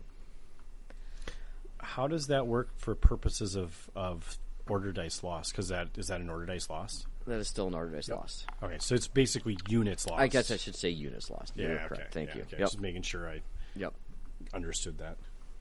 Although now that you mentioned that, maybe I do mean order dice lost. I think I'm going to stick with that. I think that's how it's written in the book. Packet. I think yeah. We're hitting rules as written tonight, so that's what we're going to go with. Oh Lord. Right. So right. I mean, it's strategic to maybe it rewards you for taking a few more units, even if you're not going to get to use them every turn. Yeah. And it doesn't punish you for doing it.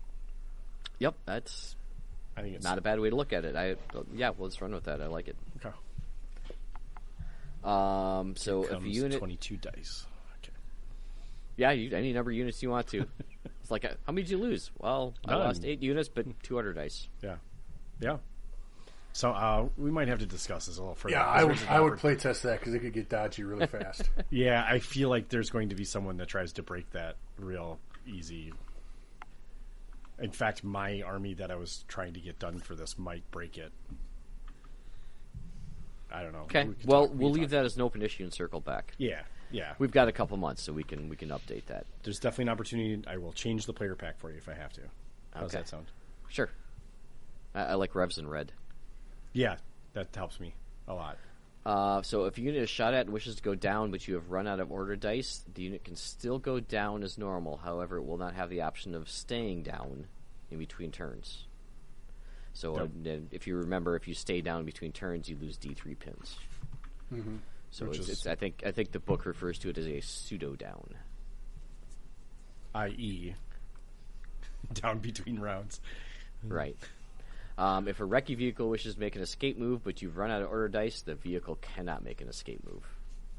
Just doesn't have it in them. Nope. Doesn't have gas in the doesn't have tank. the gusto. Yep. If a unit has not been ordered yet, wishes to fire at chargers, but you've run out of dice, they cannot fire. Yep. They can go down if they want to, because that'll save them. Did they get to charge? Yeah, it'll save them. They're like, oh, where'd they go? The lesser known defense of going down versus a charge. hiding in the bush. Just seems. So, and then I have my fairly standard FAQ, and I had alluded to this earlier, that the zero in failing the next, not firing in successive rounds, you're resetting the to-hit roll. So, Right on. so that's my player's pack for that. Sure. I'm hoping it's going to be a pretty good tournament. I know I've said we're looking at 24 players and possibly going more if the need arises. I have had some people ask me, is like, hey, I know I can make one day for sure. Does things go wonky if I all of a sudden can't make it the second day? And I'm like, lots of people drop out on a second day and 2 days for whatever reasons. If it's a maybe, sign up. Yeah, Right. Yeah, I mean, you got a couple months to figure it out exactly. that's right. Sweet. So, Operation Sledgehammer, Minnesota State Championship bolt action on the line. Someone from Nebraska is going to win it. Yeah, you don't have to live in Yes, I Minnesota to play in the tournament. Nice, Dale. Nice. Actually, cocky I'm bastard. bringing a fun list that's probably going to perform as badly as I'm going to play it. Does it have a truck? It has a truck in it. Yes, it has to have a truck in it. boy. I'm bringing a tank platoon. So Oh, interesting. Oh, I wonder if it's all of the shit you just painted. it's all the shit I painted. Huh. I wonder Not as what worried he's about bringing. tipping his hand in this one as he was the WTC Interesting. last Okay. year. Huh? No, this is More Panzer. it's going to be Got for it. fun. So Okay. yeah, Panzerfaust will do very well for you. So I can't bring Panzerfaust. I Not mean, unless I was Not putting a, in. If I not a can British get- army. If I can get an Indian army done, I would be 4 of my surprised. 6 vehicles have recce, so bring all the Panzerfaust you like. Sure. Yeah, and I believe if this is the list you're telling me about, you don't have to worry about the ODL, so you can recce all those. Because it's a tank platoon? Yeah, Yeah, tank platoon probably doesn't have over 16 order dice. Most likely mine not. doesn't. No. You can do it Just with one of in- those FT spam lists, but that's about it. Yeah. Yeah. Well, And, I mean, tank platoons. I mean, you are limited to how many vehicles you can take. So Only take 5-ish or whatever. it's Yeah, it's still 5. a single platoon. So Yes. Yep, so it's 5, I believe 03 infantry. Sounds about right. Sounds right. Or is it 0, or does it go to 4? Nah, I think it's 3. I think it's 3. I was debating the other way if it's only 2, but I think that's special. It's 3. Some special list. I've only got 3. It's 3. Sorry, I do get a free Before we- infantry. So yeah, so you get a 4th. Yeah, I was tinkering around with my ringer list in case I had to play one of the days. right. So yeah, I should be able to finish playing in 2.5 hours. Well, we can help you along by blowing your stuff up. You know, Yeah, that would help. Right, just killing stuff. Definitely Yeah, help, that'd so. be great. Fun. Okay. So the question was presented is, why an order dice limit? And my response was, well, it changes the meta a bit, doesn't it? That's one thing for sure. That is one thing it does, absolutely. Yeah.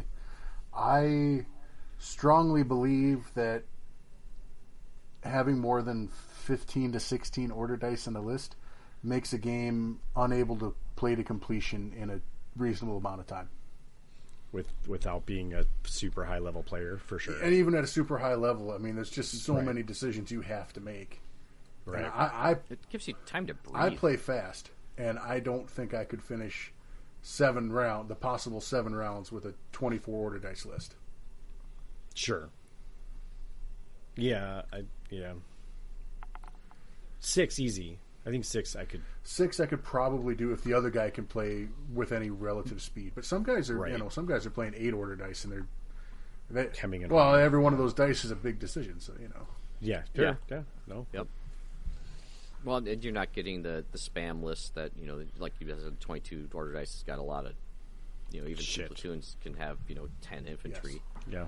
or 11 infantry if you're Russian, Right. or French. All hot garbage, but Yeah. I mean, but hot garbage can it still can take an objective. still take an objective. It's Yeah. if you give a guy too many targets to shoot at, I mean, you can't get rid of everybody. That I discovered. Yeah, me too. My veterans did not hold up to a shit ton of inexperienced stuff. Imagine that. Too many Sometimes pins. weight of fire is No, a thing. just fucking killed them all. I went in against.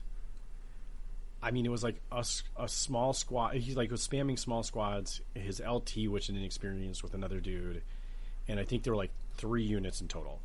And I brought 7 dudes in, and killed a couple things, and then he just proceeded to just completely obliterate the unit. Yeah. I'm like, how the fuck did you just kill all those Were you guys? in cover? They're like, And did you go down? I was in cover against some of it. I did not get cover from everything. But it was like 7 dudes, and he had 14 shots, and he killed all of them. I have no idea how, but killed them all. All right. Yeah, it was. He had a hot roll. It was. I mean, that's really what it came down to. That happens. Oh, yeah, that'll do it. Statistically, I should have Yeah, that'll survived.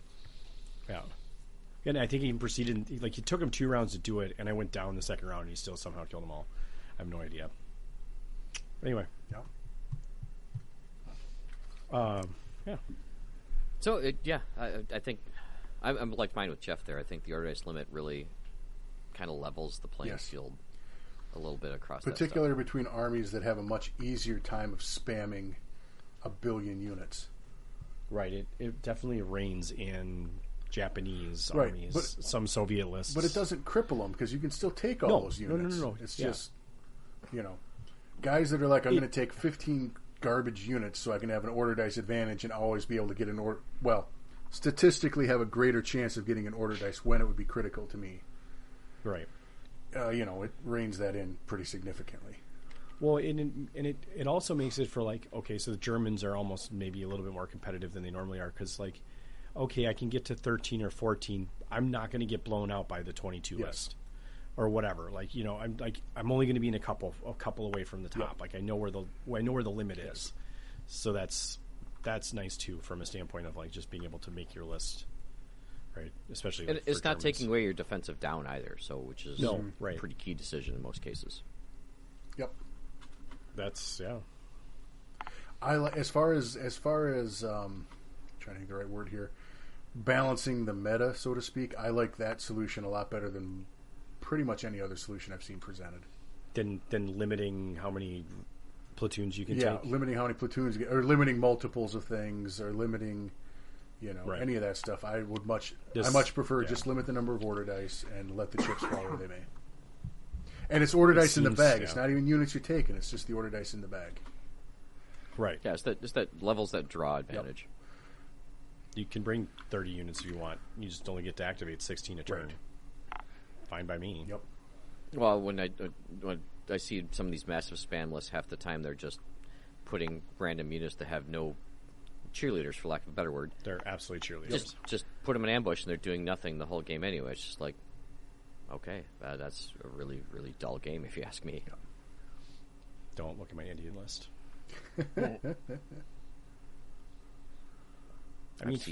I've heard about your Indian list. 5 dudes are not. They're not inexperienced dudes. They're actually still can do something. Mm-hmm. I don't have a choice of inexperienced dudes. So Right. it is what it is. Anyway, all right. Are we talking about tourney formats, or is this what we're already talking about? Kind of melded our way into this thing. Melded. I mean, we were talking about multi formats versus or single platoon versus multiple platoons, theater selectors.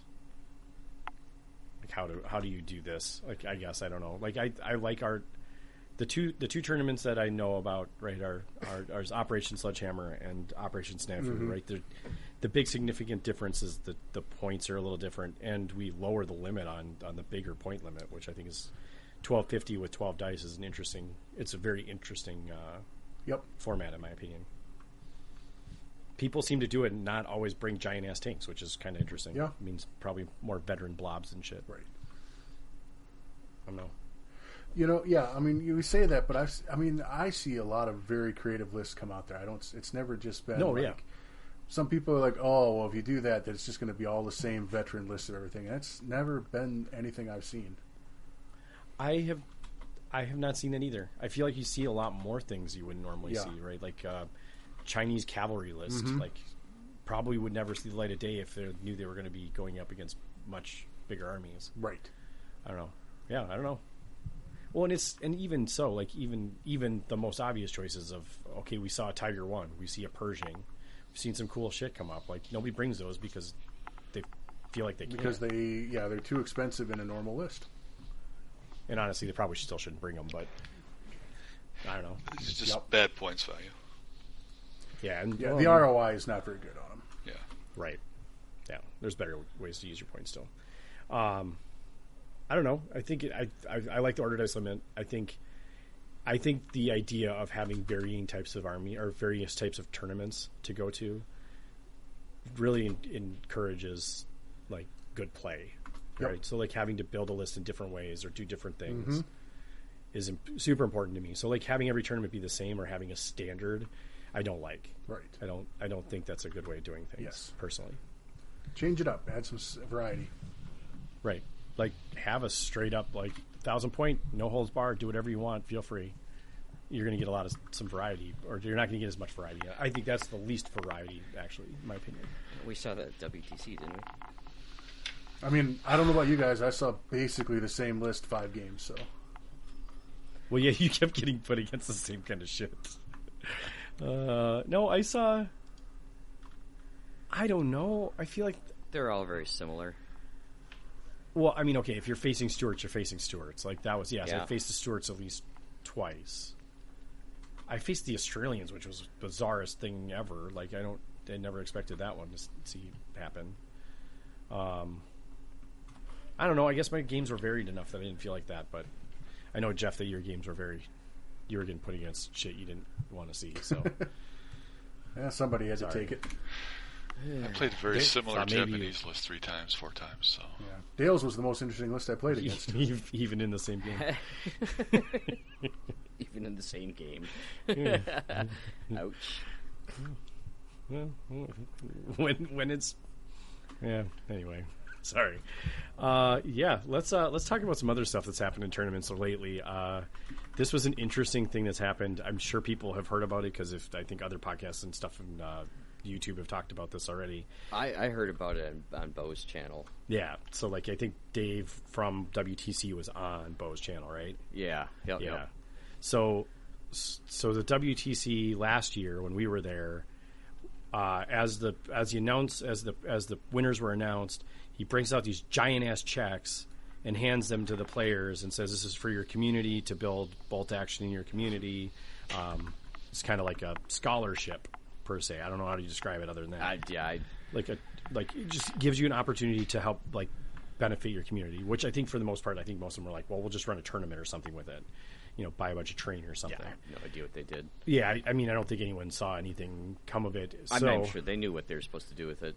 I don't think anyone expected it, so I don't think like hefting a bunch of money at somebody like use this to better bolt action is like, okay, thanks, I guess. Right. But I don't know what to do with that. I'll buy some figures and go through the street and throw them out to random people. Just like in a parade, just throwing metal models at people. So, if I'm not mistaken, Bo's team kind of announced what their intentions were with the money that they received, and I also think that Topher and the English team provided a similar statement as well in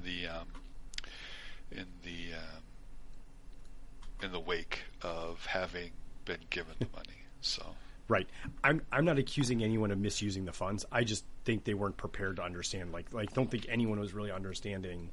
Right. We didn't walk into it knowing that was a thing.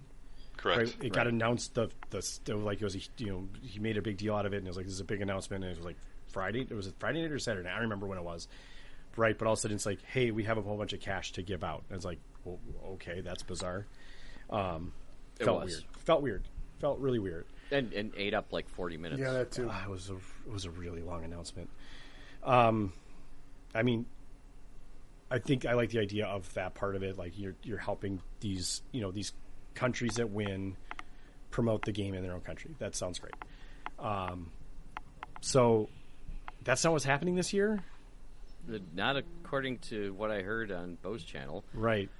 Yeah. So as I understand it, and Dave, if you happen to listen, which I don't know why you would, but it sounds like he is putting up 1,000 British pounds to the winning team, like cash money, right? Like which is like $1,200 American. So those Americans should win it, right? So he's kind of lost the this is bettering your community. It's just have your money. Just have some money. And from what I listened to and what he was saying is that he's like, I feel this is the next evolution of it, and that we're playing of wargaming. Of wargaming, yeah. I mean, sure. There's esports has cash prizes and stuff like that, and he's trying to make the tabletop hobby a sport. And his line of thinking is like, okay, well now your significant other is not going to be like, oh, you're going to go waste time with your friends again this weekend? What's that? You can win money? Oh, why don't you go practice? Here, I'll pack your bag and send you at the door. Yes. That's his words, not mine, because mine wouldn't do that. Yeah. That's why I tell my wife every time I go to the casino. Right? It doesn't work. That's not a thing. I'm sorry. Okay. So in my mind, I'm like, okay, so you've already we saw at the WTC, there was some, let's say, more than questionable play that went on before anyone knew there was any of these community prize money being given out. It just wanted to win. We saw some shenanigans. There were some other rumors of other shenanigans going on. You put real money on the line, you're going to see more of that. Yeah, money brings out the worst in people, I'll just say it. Yeah, it does. You're potentially incentivizing. Yes. First, 100%, you're incentivizing something at least. I mean, you start practice your palming the order dice thing in the bag, Well, there's a million ways you can cheat at a game. You don't have to describe every way you can just cheat. The fact of the matter is that cheating will be more likely than not. Well, here, hang on. I don't know. Let's be 100% honest. Yeah. And I'll start this. I am 100% convinced that cheating went on at the last WTC. Intentional or not? You were convinced intentional cheating happened at that last WTC. What do you guys think? I experienced what I think was cheating. I'm not sure that it was intentional, but I feel like it might have been. Okay. Pat, what about you? I feel for sure in one of my games there was some gamesmanship that was played to their advantage that would be right up against cheating, but not just borderline. Very, very borderline. Like, sure. They knew what they were doing, but played the "I'm sorry, I'm having trouble understanding you" card. Okay. Jeff. Yes. Okay. So with that as the backdrop of this conversation, then now put money on the line. Adding full on. I think the monetary amount sounds to be less than it was last year at the WTC, though. So. Yeah, it's straight cash though. So. It's not a trust fund set up where there's another sign off on it, which I believe is what the other one was. I think you're right. That there was some you have to be accountable. Here's the things you're going to use it for. Okay, we'll release the funds. The other thing is comparing it to so esports. Esports is a really horrible example because so when you think about an esports event, They provide the computers, they provide all the gear, they provide the software. Everything has guardrails on it, so you can't. Theoretically, I don't think you can cheat. Right? There's maybe a way you can still cheat, but I mean, like, can you take amphetamines? Do they drug test the guys? That's what well, right? Yeah, I mean, outside of that, yeah, I'm aware. Outside of that, like, can you like? I don't know if there's a way to like, right? Are they monitoring the computer? Are they doing all this stuff? Yeah, like, I mean, there is, but Right. it's typically not. It's only in those circumstances where it isn't as controlled as it could be. So, for Right. example, when they do control the game or the computers, it makes it a lot easier. But even in esports, there have been at least one that I know of. So in the huge auditoriums, you've got both teams on the stage, and separately they've got their headphones on. They're sitting there. They have whatever default setups available to them, but everything is also being displayed behind them for the enjoyment and entertainment of the audience that's there.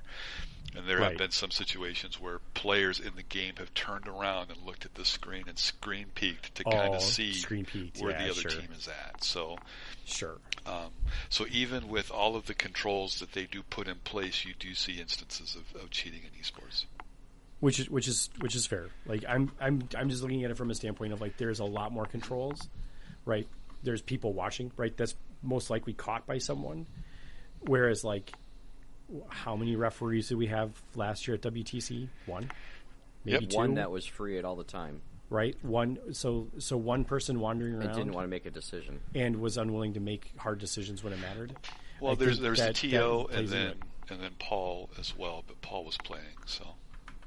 No, fair. That's right. He was playing on a team. I forgot about that. So the reality is like, if you're going to have what I would call like, okay, fine, you want to have a cash tournament. It's premier level. You're having referees at every fucking table. Yeah, you got the referees drawing the order dice. He's making the measurements. Right. He's informing you of the situations. Right. And you aren't even moving your models. Right. You've got one set of dice that neither player owns. It's provided by the tournament that everyone's using. Yep. This is and 40K actually does that when they get to the final round top level tables. You have to use the dice. Right. I think you also probably have to have a referee pulling the dice from the bag. Yes. Yeah. At that point, you might, if he's going to be there anyway, you might as well be pulling the dice. He's pulling the dice and he's making all the measurements. Oh, I wouldn't go that far, but I mean, I understand. I understand what you're saying. Why? Yeah. Oh, wait, what? What's that? I'm just an eighth inch out. Oh, here. Oh, wait, I wasn't quite on the model. Here, now I'm on the model. Oh, well, now you're in range. Yeah, I mean. Well, I mean, prior to last year's experience at the WTC, I always just believed that people played in good faith, and that, any mistake along that line was an honest mistake. And those come and go. You always they equal out in the end. Unfortunately, because of what I saw and experienced at WTC, I've learned that that's not necessarily the case. So it's a bit trickier. Sure. Yeah, I've always said this, and I always think this is that adding cash to anything is going to just destroy it. It's gonna just amplify the desire. Well, try it. It also brings the wrong kinds of. Theoretically, some game systems, right? They introduce a cash. It brings other players in that aren't improving. The society, the community. And right? there's an important backdrop that I have to say because I might not. It may be lost in this conversation. The majority of my experience was positive and was not filled with any kind of poor play or cheating or anything like that. It was very limited, and so it's not to paint the WTC as a tournament where this type of thing is rife with abuse, etc., because that's not the case. Mm-hmm. But a few well taken opportunities of poor play or cheating can significantly shift an outcome one way or the other, and so it can kind of sour the whole tournament, which is what it did on me. So I had some wonderful games, and I met some wonderful guys, and it was great, and I really enjoyed it. And up until this other opportunity came up, I was figuring on attempting it again, but changing my approach to it to the point where I was going to be an asshole and watch very closely everything that my opponent did, fully expecting them to be either outright cheating or taking advantage of every opportunity that they could to push the boundaries. Right. Which isn't a way that I like to play, but if you're going to spend that much money and participate and try to be competitive, I felt like I was going to have to be that way. Mm-hmm. Right. So that's kind of it's all together. Again, we're not saying that the BCC is awful and there's cheaters everywhere, et cetera, because that isn't the case. It's just, a few isolated incidents that were right there. Right. So adding outright adding a cash prize to the winner, without like Rick was saying, without the guardrails, perhaps it opens it up to even more abuse, where that kind of behavior may be more commonplace. May be not commonplace, but more likely to occur than what we experienced, or what we feel like we experienced. So. It may not change anything. There may have been way more cheating than we saw. There may be way less than we think. But we might have had uncovered the only cheaters. Based off of what I heard, every incident. we weren't. So yeah, fair. Right. I always try to side on ignorance over malice. Yes, right, 100%. And like I said, that's the way I've kind of gone into it. But we've told the stories and we've seen it, and it's like the more I think about it, I don't. Yeah. Yeah. It's just not. I don't know. I want it to succeed. I don't want it to. I think, they're nice enough people. Everyone that I met there was great. Like, I have no problem with any of it. I think if you're the players are fantastic. Absolutely. I mean, even the TOs were nice enough. Like, I don't think they did a good a job as they could have. Yeah. And that's a different story for a different all lovely day, guys. Like, we've talked and about. Yes. But when you're playing and you're trying to win and you're really motivated to win, sometimes you're driven to, there's a line some people you play in a way that you may be ashamed of playing after it's all said and done, and which was the conundrum that I was in, because I didn't want to have to go and watch like a hawk and be an asshole and make people play by the rules, because we're pushing toy soldiers around here, man. Yeah, but if there's $1,000 out there, then.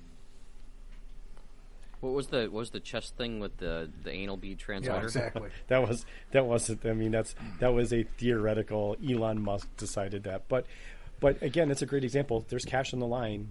There is every opportunity for cheating to happen, and it happens regularly in online chess because they can track it. They actually know when it happens. Like that was a good example of like how far are you willing to go. And it's nobody has proved anything. There's no indication that he actually cheated. So you're talking about the anal bead guy. Yes, I don't even need to mention his name because I don't want to get sued because he's apparently suing people. That's now. fine. He's just the anal bead guy. It's fine. yes. That could be almost anybody. Wait, what? It could be, but and a different podcast. Yeah, I don't think he listens to our podcast. I'm going to guess he doesn't listen to our podcast. Hope not. But again. Right, but it's the same thing, right? In the circumstances of chess, everything is videotaped, everything is tracked. There's a judge wandering about 4 tables, everything is like chess is an incredibly fair game, right? Because there's a set amount of time for both sides. Everything's exactly the same. So I don't know. If you're going to get to that premier, like I'm going to say we are the world champions, like you have to be at that level, regardless of money. Because I think there are people that are just there for prestige too, and rightfully so. Like they want to be considered the world champions, which I think to some is enough of an incentive to maybe cross that line. I don't know. Who knows? I just think cash in any hobby, like right, okay, give me a box of Army, give me an Army box. Sweet, I got 100, 200, 300 bucks, whatever. But it's just plastic dudes. Like, that's not the same. Like, Yeah, I I can take my time and sell them on eBay and get money instead. Sure. Okay. If that's what you there's want. at Yeah. least, if that's what you want. But it doesn't give you tournaments that. I've won have been, $50, $100 gift card to a certain gaming store. Sure. That's nice. Sure. Again, Well- it's. I mean, it has some of the same connotations, I guess, but it's not the same. I'm okay with the cash prize as long as the guardrails are in place and everything is there to catch any potential shenanigans that might be going on.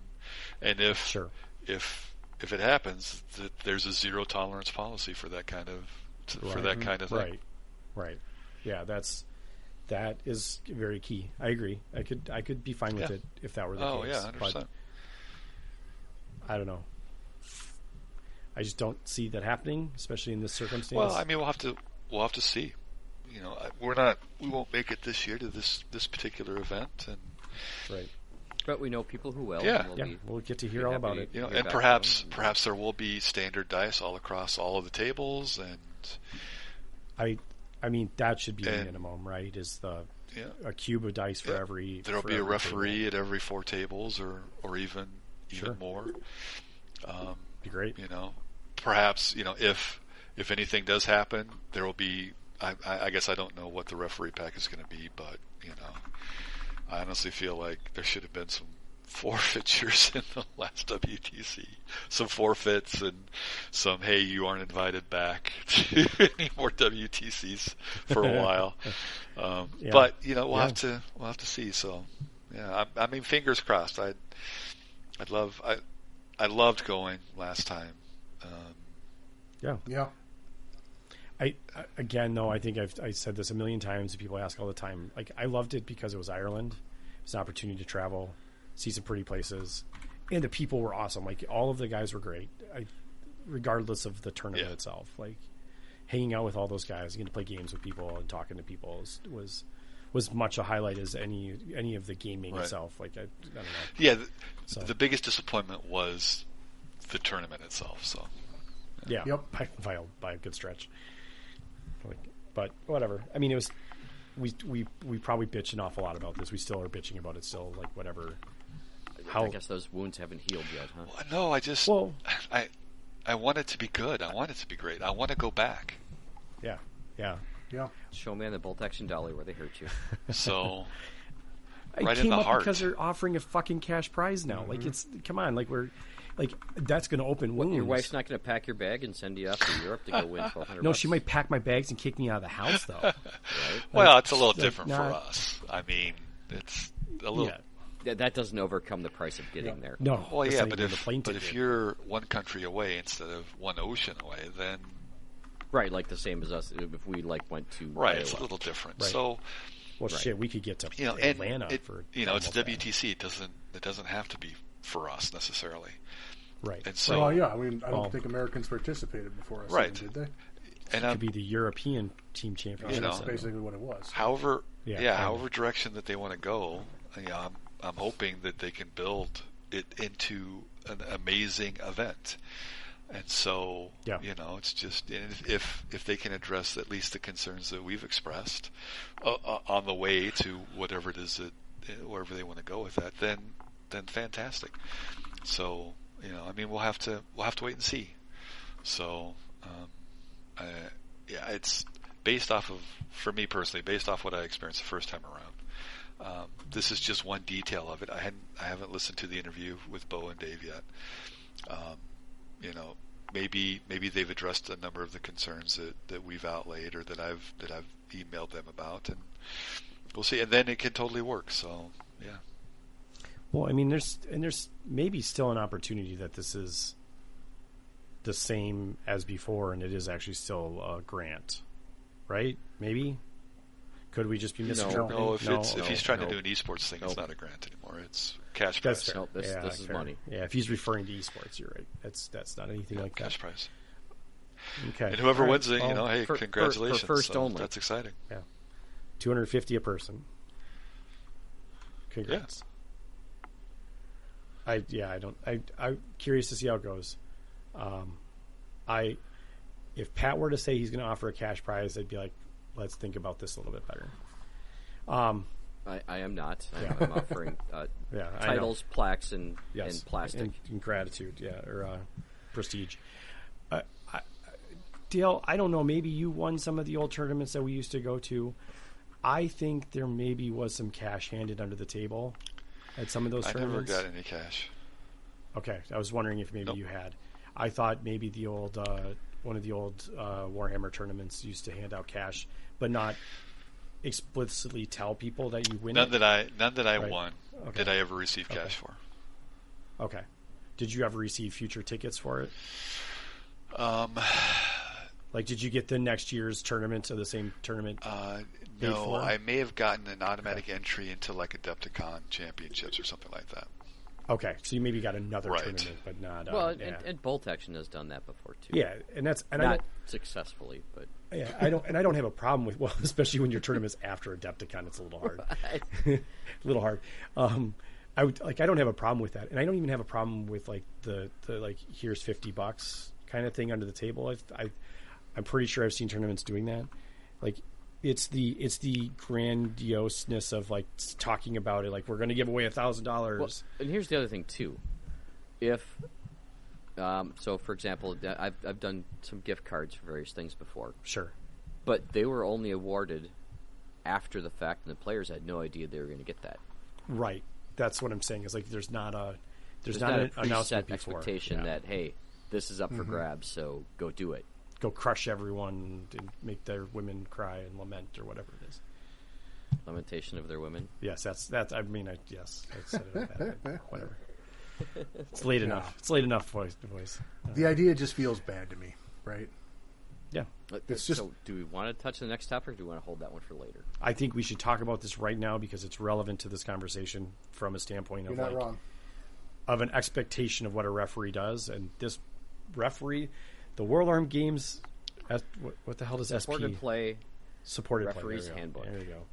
Forgot the SP part. This was done up by Paul Walker and John Russell back in 2020. Yep. I believe Paul Walker in particular was gearing it towards the WTC at the time. I don't know. He's since fallen off the radar and is teaching stunt driving in Ireland or something.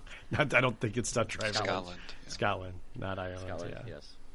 Maybe they make it over to Ireland. That'd be crazy. If they can stunt drive over to Ireland, that'd be amazing. But this is really well put together. And if there's any tournament organizer out there, referee that wants that, reach out. I will be happy to send it to you guys. I've been given permission to share this as many times as possible. It hasn't been updated in a while, but I don't think it has to. So this covers, in a nutshell, basically what you can do. So it starts off with, simple questions for dispute and queries. Should I call a referee? I've posted before the flow chart that's like, have you looked in FAQ? Have you looked in the rule book? Okay, now call someone over. But it also identifies the role of a referee to just simply observe play as they casually work the floor. And if they see something being played incorrectly, to step in and correct that play. I'm looking at this. I'm looking at this flow chart. It is so bad. Oh, the flow chart? Have you checked the relevant rules? Okay, the next box says issue resolved. Yes, no. Okay, if you say no, have you checked the errata FAQs? There's no yes. You're right, it isn't. Oh, it's like no, I didn't. So the issue resolved. What is? Oh shit. Yeah, it's as good as the rest of the writing Warlow does. You get the basic gist, but that's such Well, Pat, a you just have talked you this checked up it? that No, it was a really yes. well written. Other than the flow chart, How apparently. about Pat has a well better thought- version of this flow chart. his own eyes figured it out better than this because oh man, so Yeah, funny. it's okay. So An attempt flow was chart, made. have you checked it? No. Was the issue resolved? Yes, by not checking the errata. Okay. Well, I didn't check the errata. Well, like, no, of course. Have you checked the errata? No. Okay, well, then what are you doing here? All right. Anyway, sorry. It's well intentioned and well thought out. How about that? yeah, there you go. So the other one here is the calling the referee for another game. If you spot a situation in another game where you believe rules being played incorrectly, or a player is slow playing to gain advantage, or broken the rules intentionally or otherwise, do not interfere with the game. Instead, make your concerns known to the referee immediately, and they'll follow up. So I've seen this before, where someone is got a half a model in rough ground and is charging 12 inches against someone who hasn't noticed that. And it's like, I'm just a player in this tournament. Yeah. I can't say anything. They have to play their game. It's kind of the player's responsibility to make sure of that stuff. But if you see it, you should bring it up, and a proper TO will address it off to the side elsewhere. Sure. Yeah, that makes sense. But what do you mean? But if you see what? You're still supposed to So if talk you as a to it. player are, done with your game and you're Yeah. walking around and just observing games, and you see something that's being played incorrectly, you as a player, it's not your responsibility to step in and No, change it's not. that. Are you saying it's your responsibility to go to the TO and say you witnessed something? You should mention something to the TO that, hey, Interesting. I saw this and this with such and such. It's, It gives the TO an opportunity, after the fact to go, hey, someone mentioned this. Are you aware of that? Did you just miss something? What happened there? Because I don't think I would say anything in that scenario. Yeah, well, Jesus Christ, if it had been WTC, I'd have been living next to the TO. Well, you yes. should have been living next to you. And now, in a team game, if I see something next to me after the match, I would talk to my teammate and say, "Hey, did you notice this?" But but that's not the same as going to the TO. That's a team game, and next game we'll catch it and we just move on with it. So, right. but maybe it's a it's different. the same. It's just a different approach. So, Well, I think and I'm just reading between the lines here, so to speak. But okay, if we'll say Clyde, someone is mentioned more than twice that Jeff has been doing this, and Steve came over and said Jeff is doing this. Like, okay, something's going on with Jeff's play here. We need to watch what's going on him. So you're drawing the attention of the TO to maybe observe more directly the person that's maybe doing something incorrect in future rounds. Sure. If that makes sense. okay, yeah. Again, hey, I saw this going on, and Jeff, I saw he had a guy in rough ground. He still went a full 12 inches to make a charge. And then next round later, Steve comes over and says, hey, I saw Jeff. He was making this charge from rough ground with 12 inches. Like, okay, I need to go watch Jeff's games. And as a referee or TO, and I see something being played incorrectly, I have the ability to step in and say, this is how the rules played, guys. Let's make sure we're doing it correctly. Yeah, that's tricky. Unless you have a referee, in my opinion, like at the WTC, if a referee is at the table watching, my expectation is that they will step in if something is being played incorrectly. Mm-hmm. But that's a very specific situation. Or if it's at the end tables, referees directly involved in games. The only other time my expectation that a referee would get involved in a game is if a player at the table is requesting them to come and check on something. Otherwise, I wouldn't want the TO or the referee interfering in a game that we're just playing. So speaking as a TO and someone who wanders the floor, I have in fact seen rules being played incorrectly at a table and have said, are you sure that's how that's played out? And then let them figure it out themselves, and then later ask, and then while I'm standing there as they're figuring it out, ask me the question. I said, are you asking me the actual rule? And they said, yes. Okay, here's what it is. So, but as the TO/referee, I'm saying, are you sure that's correct? And that's all I'm saying. Well, that's not the same as saying, no, you can't do that charge. And going, whoa, you're wrong. You can't Right. do that. I'm Okay. just saying, is All that right. Yeah, I so think that's correct? so there's some important nuance and context there. Okay. Sure. But in this document, they're saying that the referee has the should step in if he's seen something be played incorrect or unintentional or otherwise. Well, and the thing about that is, I think your approach works really good around here, and I'm going to say in the upper Midwest, where people are not as directly confrontational. But my experience having some, I'm going to go with just some East Coast New Jersey friends. They tell you to, F off if you came over to your table and said that. You got to come in there and make them play it right if it's wrong. Yeah, that's wrong. Yeah, you're playing that wrong. That's not how that's played. And step in and, fix it. And at WT, I'm going to keep going back to this. At WTC, if I'd have called the ref over and they'd have looked at it and been like, "Are you sure you're playing that right?" and walked off, I'd have been like, "You are useless as tits on a bull." So, well, no, I never left the table. Well, but the point is though, is this document's saying you got to be proactive and the referee should be proactive, and I actually kind of agree with that in a competitive tournament. If it's a game day or whatever, then who gives a whatever. Right, and let it be a learning situation experience. It was new people. There you go. Stuff Okay. like that. We'll So sort it why- later. Right. That's why it was just Exactly. Yeah. But I tend to agree with this document as far as a competitive environment goes. That it needs to be more authoritative than, are you sure about that? Sure. Yeah. No, I agree. I think it's an interesting dilemma to be having a TO for a tournament. Walking around and spotting rules wrong, but the one time it got caught is the one time it was right. How many times did that person play it wrong before, or how many other tables is it being played wrong at right now? Right, to me that's just a weird. I don't have a good answer to it. I just feels weird to me that the referee should be walking around and be like, "Nope, that's wrong. Nope, that's wrong." I don't know. It feels wonky. Yeah, there's probably a middle ground that we're missing here. So, and it might be the case that this happened 2 turns ago and we decided this. Sure. Okay, well that's wrong. Play it the way you played it for the rest of the game, but then let's talk about it afterwards and make sure we're playing it correctly going forward too. Sure. Yeah, and that's I mean there's a million things you can do. I just find it to be an interesting.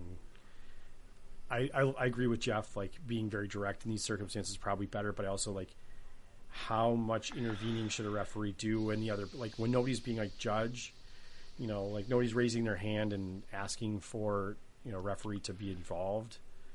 I don't know. I just feel like there's you're going to catch 5 things and there's going to be 10 things that happen. So how is that fair to the people that you're not near? I don't know. I guess I don't know. A competitive event, everyone should know the frickin' rules anyway. Well, i.e., order, ranging, it and depends. rules. It depends on it. If you're going, you get newer players, and as a TO / referee, I guess.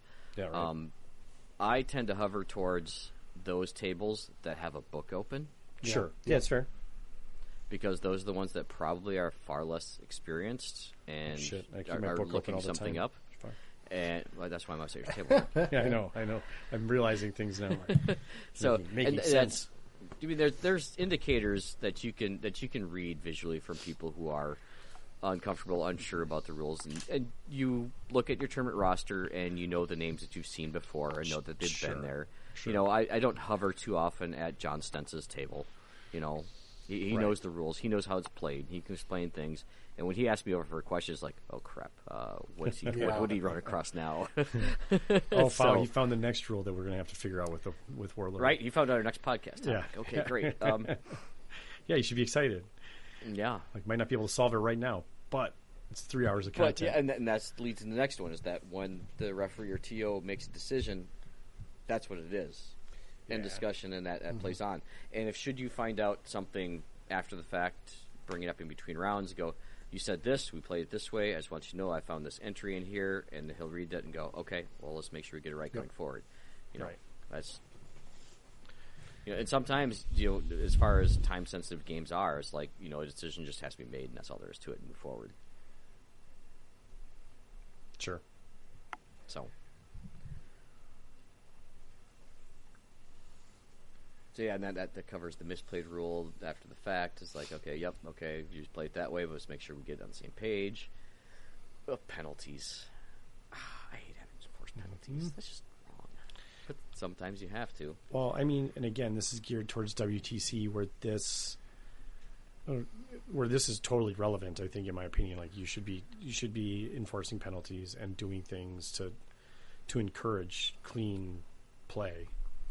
Like Jeff said, that zero tolerance thing. Yeah. Well, It's and, like, somebody got caught doing what? I ain't gonna even fucking try it then. well, right. But even like this lays out how you're like your team gets your player gets a warning, then a team gets a warning, right? And then these things happen after that. Like it lays it out. So even if it's like we're going to give you a little bit of leeway in a sense that you're not immediately just I guess depending on what the infraction is, I don't know how deep this goes into that, but you know what I'm saying. Like this gives you a guideline as a TO. Like here's how you start. Here's where you go. Yep. How far do you have to go? Okay. Right? They go all the way through disqualifications and stuff like that. Like The point deductions. Yep. And then what to do with the Yeah, disqualifications. and there needs to be at least some discretion because there is a difference between somebody actively trying to forget a rule to their advantage and somebody being an idiot because they haven't slept enough and they can't remember something. that's usually me. That's yeah. usually me too. It's like every once in a while I just derp. Right. No, totally. Oh wait, yeah, that's right. You do go down. I'm shooting at you in a building. Yeah, you get down for that. Okay, yeah, you're right. Yeah, you can run out of a truck, and for some reason I just forget these things sometimes. So, Right. Yes, you can. you run can. out. Yeah, for some reason I thought you couldn't. At least in bolt action, I don't recommend doing it. Well, but it depends how bad you want to get out of Is it. it moving? Is it moving? Is it getting shot at? Like if I'm sitting in a canvas How many of the guys in the truck with you ate Getting the heck Chipotle out of for there. lunch? It's like I might run. Yes. HE for all sure. Roll, factors. you'll be fine. Shit. Okay. I mean, yeah. I think you have to lay it out if you're going to be like, don't do these things. Here's the consequence. This is kind of the shit I talk about with my kids, right? Like, you do this. This is what happens. There's consequences for your actions, good and bad. This is what happens when you do this. That makes perfectly good sense, especially in a referee handbook. It takes it out of their hands. They shouldn't have to think about it. It's here. these are Yes. This is you did A, B happens. Yep. Yeah. And it's already set up, so like nobody can complain when it happens. Or Like if S you get happens. caught, And it's, yeah, you need to right. have those kind of things in writing. I agree, especially at a super high level tournament. You absolutely have to have like we are using the Warlord Players Handbook or the Referee Handbook. Like that's The what we're spelling's using and included. following. So Spellings to be interpreted by the TO. Or referee. and or referee, yeah. And or referee. And or Yes, there referee, you go. yeah. Yep. So they even cover like tardiness. Yeah, they kind of like define like the things that are violations. Yep. Outside interference. Yeah. Mm-hmm. And a lot of these are really tailored towards the team event because they kept mentioning that captains are permitted to ask their players such and such and whatnot. And I mean, objectively, the biggest highly competitive tournament at the time this was written was going to be a WTC format, if not the WTC itself, or a national qualifier. It's a team Right. event, so Right. so that makes sense. But Yep. yeah. Yeah, and they have examples like the outside interference. A player sees a fellow player make a poor tactical decision and sends them a text message. I mean, sure. I mean, at least Discord. Come on, man. Screw that. You tap it out in Morse code. on their foot. Yeah, when you're standing No, next to them. You mailed them a No, on letter. their anal beads, you vibrate. Yeah, that's right. I forgot. Yeah, That's right. Because we all had our Team USA anal Jesus beads in. Christ. Red, white, and blue, baby. That we did it. Ugh. Oh man. So it lays everything's out. It even goes out with the slow play thing, Yep. which Yep. I mean, how can you determine someone's a slow player or an idiot? Well, maybe You know, when they hold the bag there for the last 30 seconds of a round, not pulling into Tyson. Yeah, that. Well, Or not Yeah. putting them in. Yeah, or not imagine putting that. your order dice Yeah. back in at the Yeah. end of the round. Yeah, Yep. that's the thing. Did that Or happen? seeing zeros on the clock and pulling an order dice anyway. That's fine. it's also not fun to get hassled to go faster when the other guy's taking his time, but he wants you to go faster, so he gets to his critical dude, units. that was the worst. That I wanted to throw things at that Yeah. dude. That was my least favorite game. Yeah. I don't know. Did that happen to Of you course he too? Okay. Did you play the same guy? Okay. Well, yeah, because we played that team twice. That's right. You could figure that Yeah, out if the you last listen to two other rounds. The thing was episodes, that he yeah. wasn't the worst about it because I was just like, well, sure, whatever. It's like another guy was hassling me because he wanted to get to his unit because he needed to move that unit to score so he'd win the game. And it's like, I'm going to play at the exact same speed I've been playing at all afternoon, sir. Right. I'm being consistent. I'm I not won't gonna go slow, hustle my but I ass ain't going to when go fast just yeah. for you. Right. Because you're going to hassle me until I go Yep. fast, yeah. Yeah, that's the Yeah, worst. that's That's always kind the of worst. I don't want to use that system. That's kind of why I like that chess clock system they use in some 40K events, because it's just like I can just jiggle a thumb over there at the clock if I've still got time. And be like, Yeah, right. I'm not the one taking right. up the time here. Mr. Clock says no. Ooh, here's one. Army list problem player warning. A player has accidentally, air quotes for you, picked an extra model out of their case and added it to their army. A player has used models that don't clearly represent what they're intended for. A player has included extra models in their army and given them an advantage in a scenario which is not present in their submitted list. Interesting. Yeah. I'm so blown away. This is the thing. You sound like this has happened to you, Pat. Has this happened to you? Yes. Did I do it?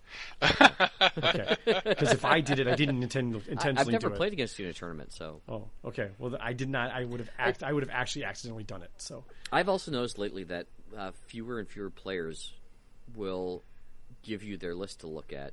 yeah, they should absolutely be doing that. Or 1000%. I've even had people who've like, here's a copy of my list, and then like go, oh, that's my only copy, kicking it back. What? I'm okay with that as long as like, right? I'm okay. I'm always like, here's my list. I always print 5 of them, right? If we're in a 5-game tournament, here's my list. Fine, it's no big deal. Like, I'm okay if someone asks for it back. Fine, whatever. I don't care. But like, let's go through your list. Yeah. I'm going to go through my list. Here's my list. Here's my army. Here's all the things I have. Here's all the weird rules. If I have any weird rules, like, okay, do you know what Brandenburgers do? Okay, great. Okay, we're done, right? Like, and then we just move on.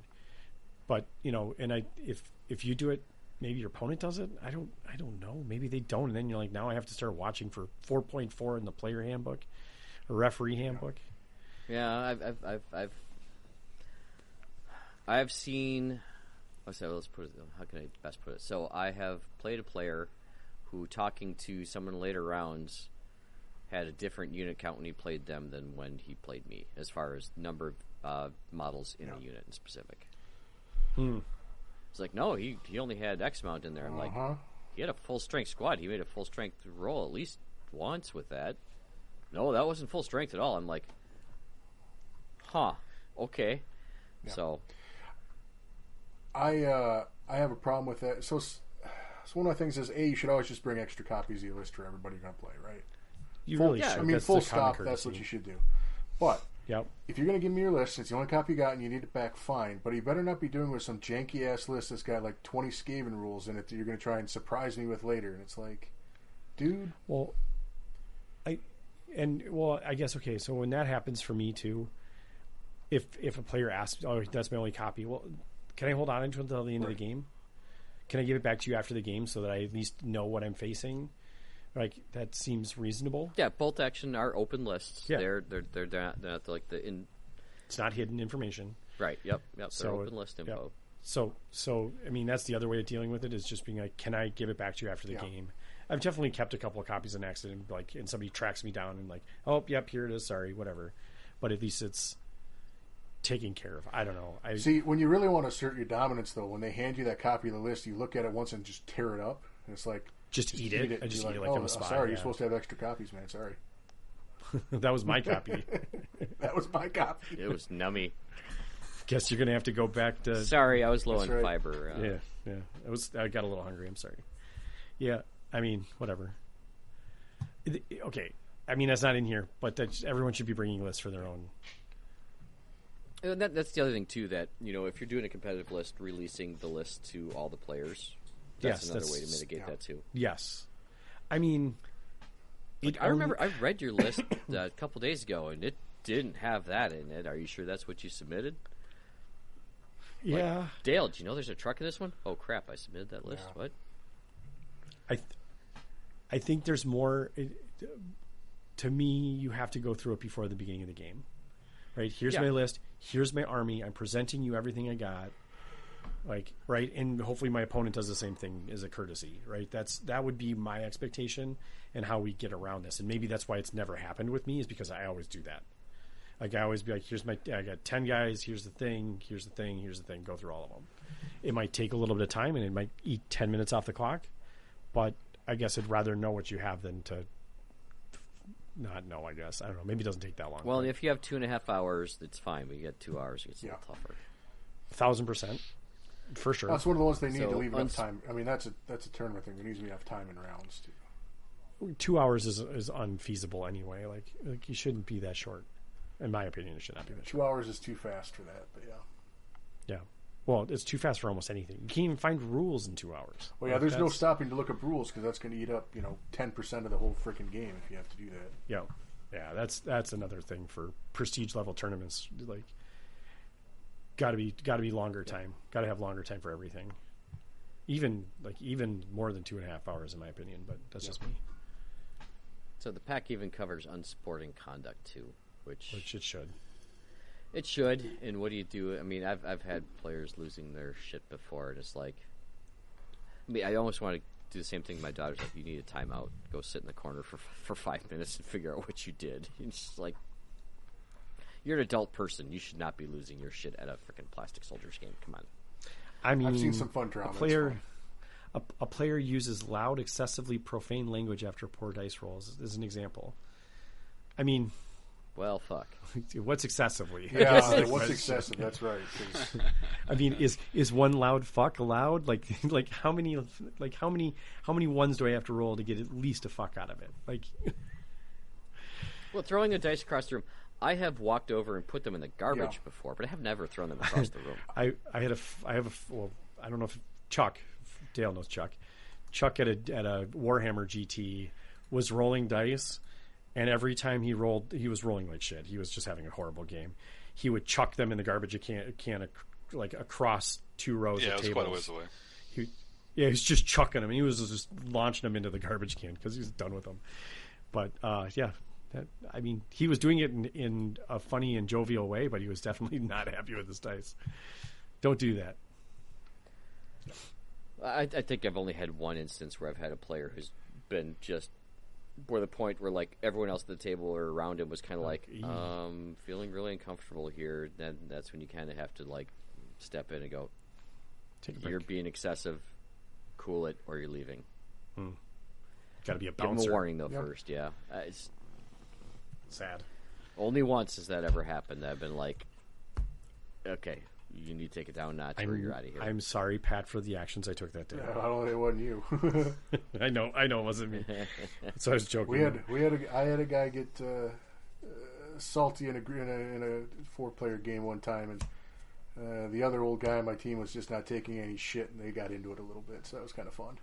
Great. That's what you Well, want. we called Pat over. Pat sorted it out by the time he got there, so. Oh, there you go. Sweet. Yep. And then bullying. Oh, really? Come on. Physical aggression. Okay, let's hope this doesn't ever happen. There's 0 tolerance if you throw a punch. I mean, you're being detained. And I was going to say, if you do something that's actually illegal, like against the actual law, I mean, get the hell out of here. Yeah, and that covers the rest of things like theft and all that stuff. Yeah, I mean, they really cover their bases other than spelling and flowcharts on here. Oh, shit. 454. Outside of a game, player warning.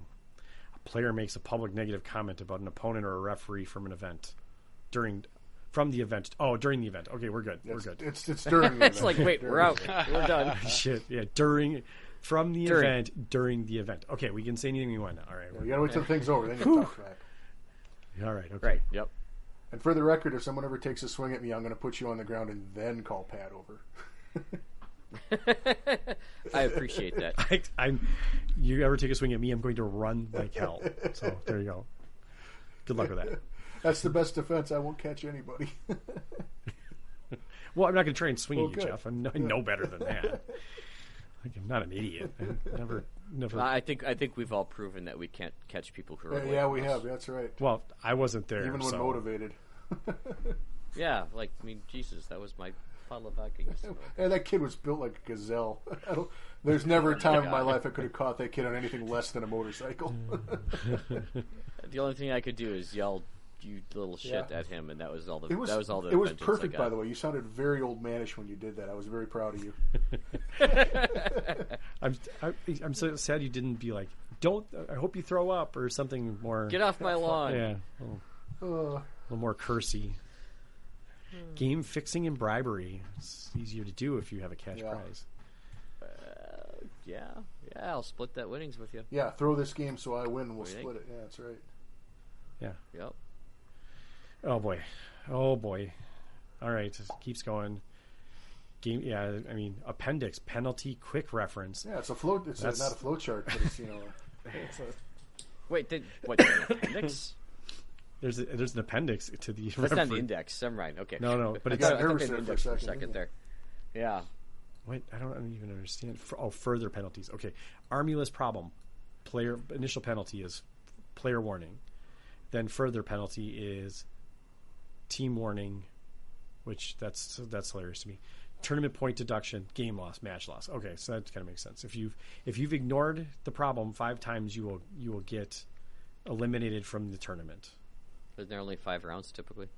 Yes, but you will be eliminated from the tournament, Pat. So you can't win. Hey, if you are disqualified, you will not get refunded your entry fee. Yes, well, at least at my tournaments anyway. That should be pretty standard across the board. The expectation of you being a total ass does not get you your money back. Right. Like you should. Okay, this is an interesting one here though. The conceding. Yeah. Stretch that E out. Yeah, 2 E's. Yeah, it's 2 E's in there. Player voluntarily concedes defeat at any point during the game. All of that player's models are considered destroyed. The conceding player receives a loss, and the opponent receives a win. Remember, the collusion among players to manipulate scoring is forbidden, and the score should be calculated based on the final game state. Yeah, okay. it's fine. It's good to spell that out. Yeah. Okay, there are times where you're like, I literally can't do anything. You can't do anything. Do you want to keep going? Like, what's the point? You maybe get one more dice? Sure, I guess. Let's go. It's just, to me, it's just like, there are games that are written, and you're like, dude, this game is over. You've pushed my shit in. You might as well count as everything's been destroyed, by all means. Yeah, it's harder in a team format tournament just because. Sure. I mean, I'll take WTC. Alistair pushed my shit in pretty hard, and I was like, if this was a friendly game anywhere else, I would concede and we'd be done here. But because this is getting scored and there's going to be tiebreakers based on this, we're playing this string out. Even though I'm getting and there was no and there was no conceding. There was no conceding. There was no conceding. There was no conceding. But that's a thing that happens. So sometimes you just have to play the string out. And sometimes I like the fact that you can concede at some point because this is still supposed to be fun, and if you've gotten completely smashed. Right. But there's a 10-run rule for a reason. But I understand. Sometimes. But I understand in certain scoring environments you don't want players conceding because you want it because it matters. And having your entire army count is destroyed is a pretty harsh penalty. I mean, you're basically agreeing you're going to score 0 here and give your opponent a huge win. And give them max points. But I like that better than I played in some tournaments where it's like if somebody concedes, they get a 0, but the person that won the concession gets like a draw, and you're like, that's bogus too. That's dumb. Yeah, that's dumb too. Like, I've had one where the player has conceded, and then proceeded to write down just the minor victory for me, and I'm like, you conceded. That's a bit. It's like, well, the conditions right now are you just have the minor victory. But you conceded. Let's keep playing then. You conceded. I mean, I didn't give up. You did. You're giving up max points at that point. Yes, and that needs to be made very clear, too. Yeah, and I'm fine with that, right? Like, okay, you score max points. Most of the time when I concede, if I do concede, I've got max points already. They've already got max points. Like, the best they can do is improve their, dice kill at that point. I don't know. Interesting. Lost or damaged components.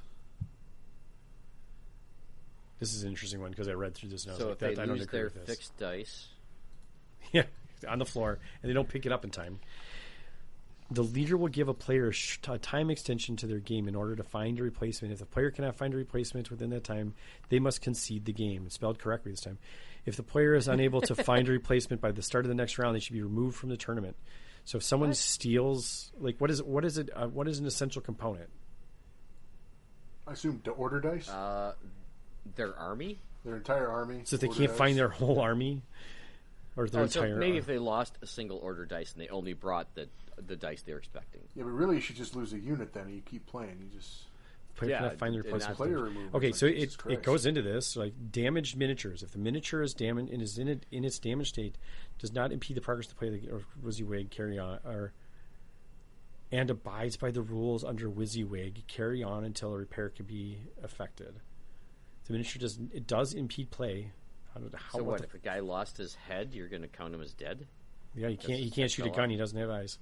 Player removes the miniature for the remainder of the tournament until. Okay, so at least they're like that's like I was reading the first sentence is like, okay, you lose a model, you can't play in the tournament anymore. That seems silly, but okay. Yeah. How about you just play without that model? Yeah. That's what it's saying. That's what it's saying. Or Is you can just put remove the another one model from your collection back on the table if you have one, right? If you have one. Okay, that's. Oh, but you've already put all the units from your collection on the table. Then wait, no, sorry. Yeah, then you're yeah. I mean, especially when you're traveling from the United States to another country. Yeah, you bring extra units all the time. I bring 0 extra models. It was literally every model I used. Actually, I might have had 1 extra model just in case. I did not. If TSA didn't like one, then I was down a model. You would have been hosed. That would have been fun. Yeah. Okay. Well, that's. I mean. There's the referee guide for you. If you do a TO, like maybe you should use this. It's not a bad way of doing it. It makes things, keeps things. It gives you a fallback of like, hey, I'm going by this. I'm not being a bad guy about this. I'm sorry, it's not. It was out of my hands. Yeah. Yep. Yeah, which is great because then it is. It's nice to have a document that you can fall back to and say, guidelines I'm given. This is what I'm going with. It's not just me being a complete a-hole and not liking you. It's just I found a reason to tell you I don't like you. Yeah, this flow chart really. Maybe I'll kick that back into John and ask him to touch it up. Did you check the FAQ? No. No, there's no FAQ about the referee handbook. Sorry, they don't need any more pages than that. They've got an appendix for crying out loud. They've already got a. Maybe this will make it into the errata or FAQ sometime. I doubt it highly. It does not look like the most official document I've ever read. I mean, it signs off with many thanks to the team at the World Team Championship. What? Like, this is clearly written for the WTC in mind. So. Which, good for them to actually think to do this. I wish they would have followed it. I feel like there are at least several circumstances where I feel like it maybe didn't get followed to the letter. And, I mean, in my experience, I didn't call the referee over to deal with my situations. So there wasn't an opportunity for the ref to come in and... Well, I did, and he said, I don't know. Right. He basically said, I didn't see it. That's and the insane. the other things, I mean, we've already gone over it. So yeah, I mean, it just this is again where Pat's pulling band-aids by bringing up the referee handbook that they should have been using. To be fair, this is a dead horse that should continually be kicked until morale improves. until it's revived. Until it's reanimated. The next one's coming up, and hopefully it'll be amazing. So look, man, money on the line. If the guys that go play in the next one come back and they're like, "This was the best run tournament ever, and it was smooth as glass," hey, that's awesome. Yes, that would make me very happy. It would make me very happy too. If anyone ever listens to feedback and they actually implement it, I'm a very happy person. Yeah. Even if we're whiny and not as constructive as we could be. We've tried to remain constructive though, as best we could. For however many episodes we've talked about this. For at least 5 minutes. Yeah, well, whatever. There you go. There you have it. I think that's all she wrote for tonight, right, Pat? That's good enough for me. It's gotten late on this side. Yeah, we're in the same time zone, Pat. Oh, yeah, that's right. I'm farther east than you guys, so it's even later for me. By about 20 minutes. Not even by that. about 5 seconds. By about, yeah. All right. Get us out of here, Pat. Let's go home. We're all home. All right. Go to bed. Something. This is SNAFU. Have a good night, Over guys. and out. Good night, everybody. Good night. Good night, guys. Enjoy the music. And our outtakes. There'll be a couple. Probably.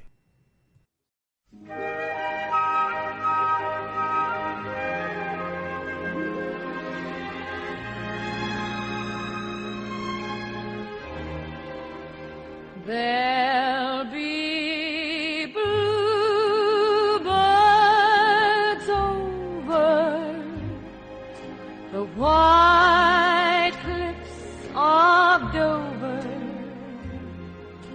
tomorrow. Just you wait and see.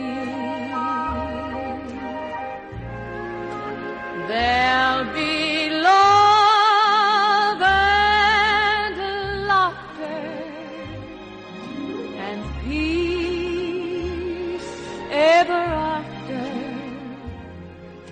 tomorrow, when the world is free. The shepherd will tend his sheep, the valley will bloom again, and Jimmy will go to sleep in his own little room again. There'll be bluebirds over the white cliffs of Dover tomorrow. Just you wait and see. The shepherd will tend his sheep, the valley will bloom again, and Jimmy will go to sleep in his own little room again. There'll be bluebirds over the white cliffs of Dover tomorrow. Just you wait and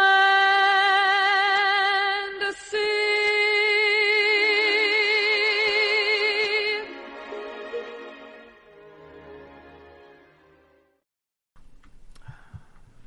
Sorry, I'm chewing on something. I'll be right down in a sec. Is it good? Piece of cold ham. Same question. So, yes, it tastes salty and Ham's Yeah, good. I like ham. can't complain. Chase it with a piece of cheese and you're good to go. I usually wrap a piece of Swiss around the ham and just eat it all together. There you go. Yep. That's usually how I go. That's great late night snack. Yeah, protein. Yep. Can't go wrong. It's a lot of sodium too, probably though.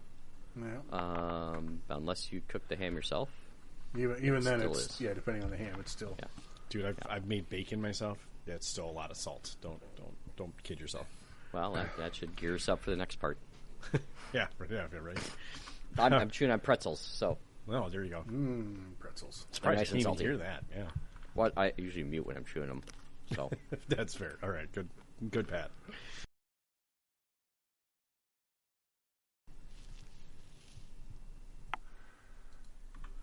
well, I did not expect that to go there. Wait, which to go where? The indirect fire. Yeah, well, it's When you read the words, that's the problem. Is it's like once you read the words, and normally everyone's like, okay, it's convention. We just play it this way because of momentum. But like, sometime you're gonna actually read the actual words and ask someone to prove it, and it's not gonna work. and you can go, wait, that it doesn't say that. It doesn't say tanks can fly. It doesn't say tanks can't fly.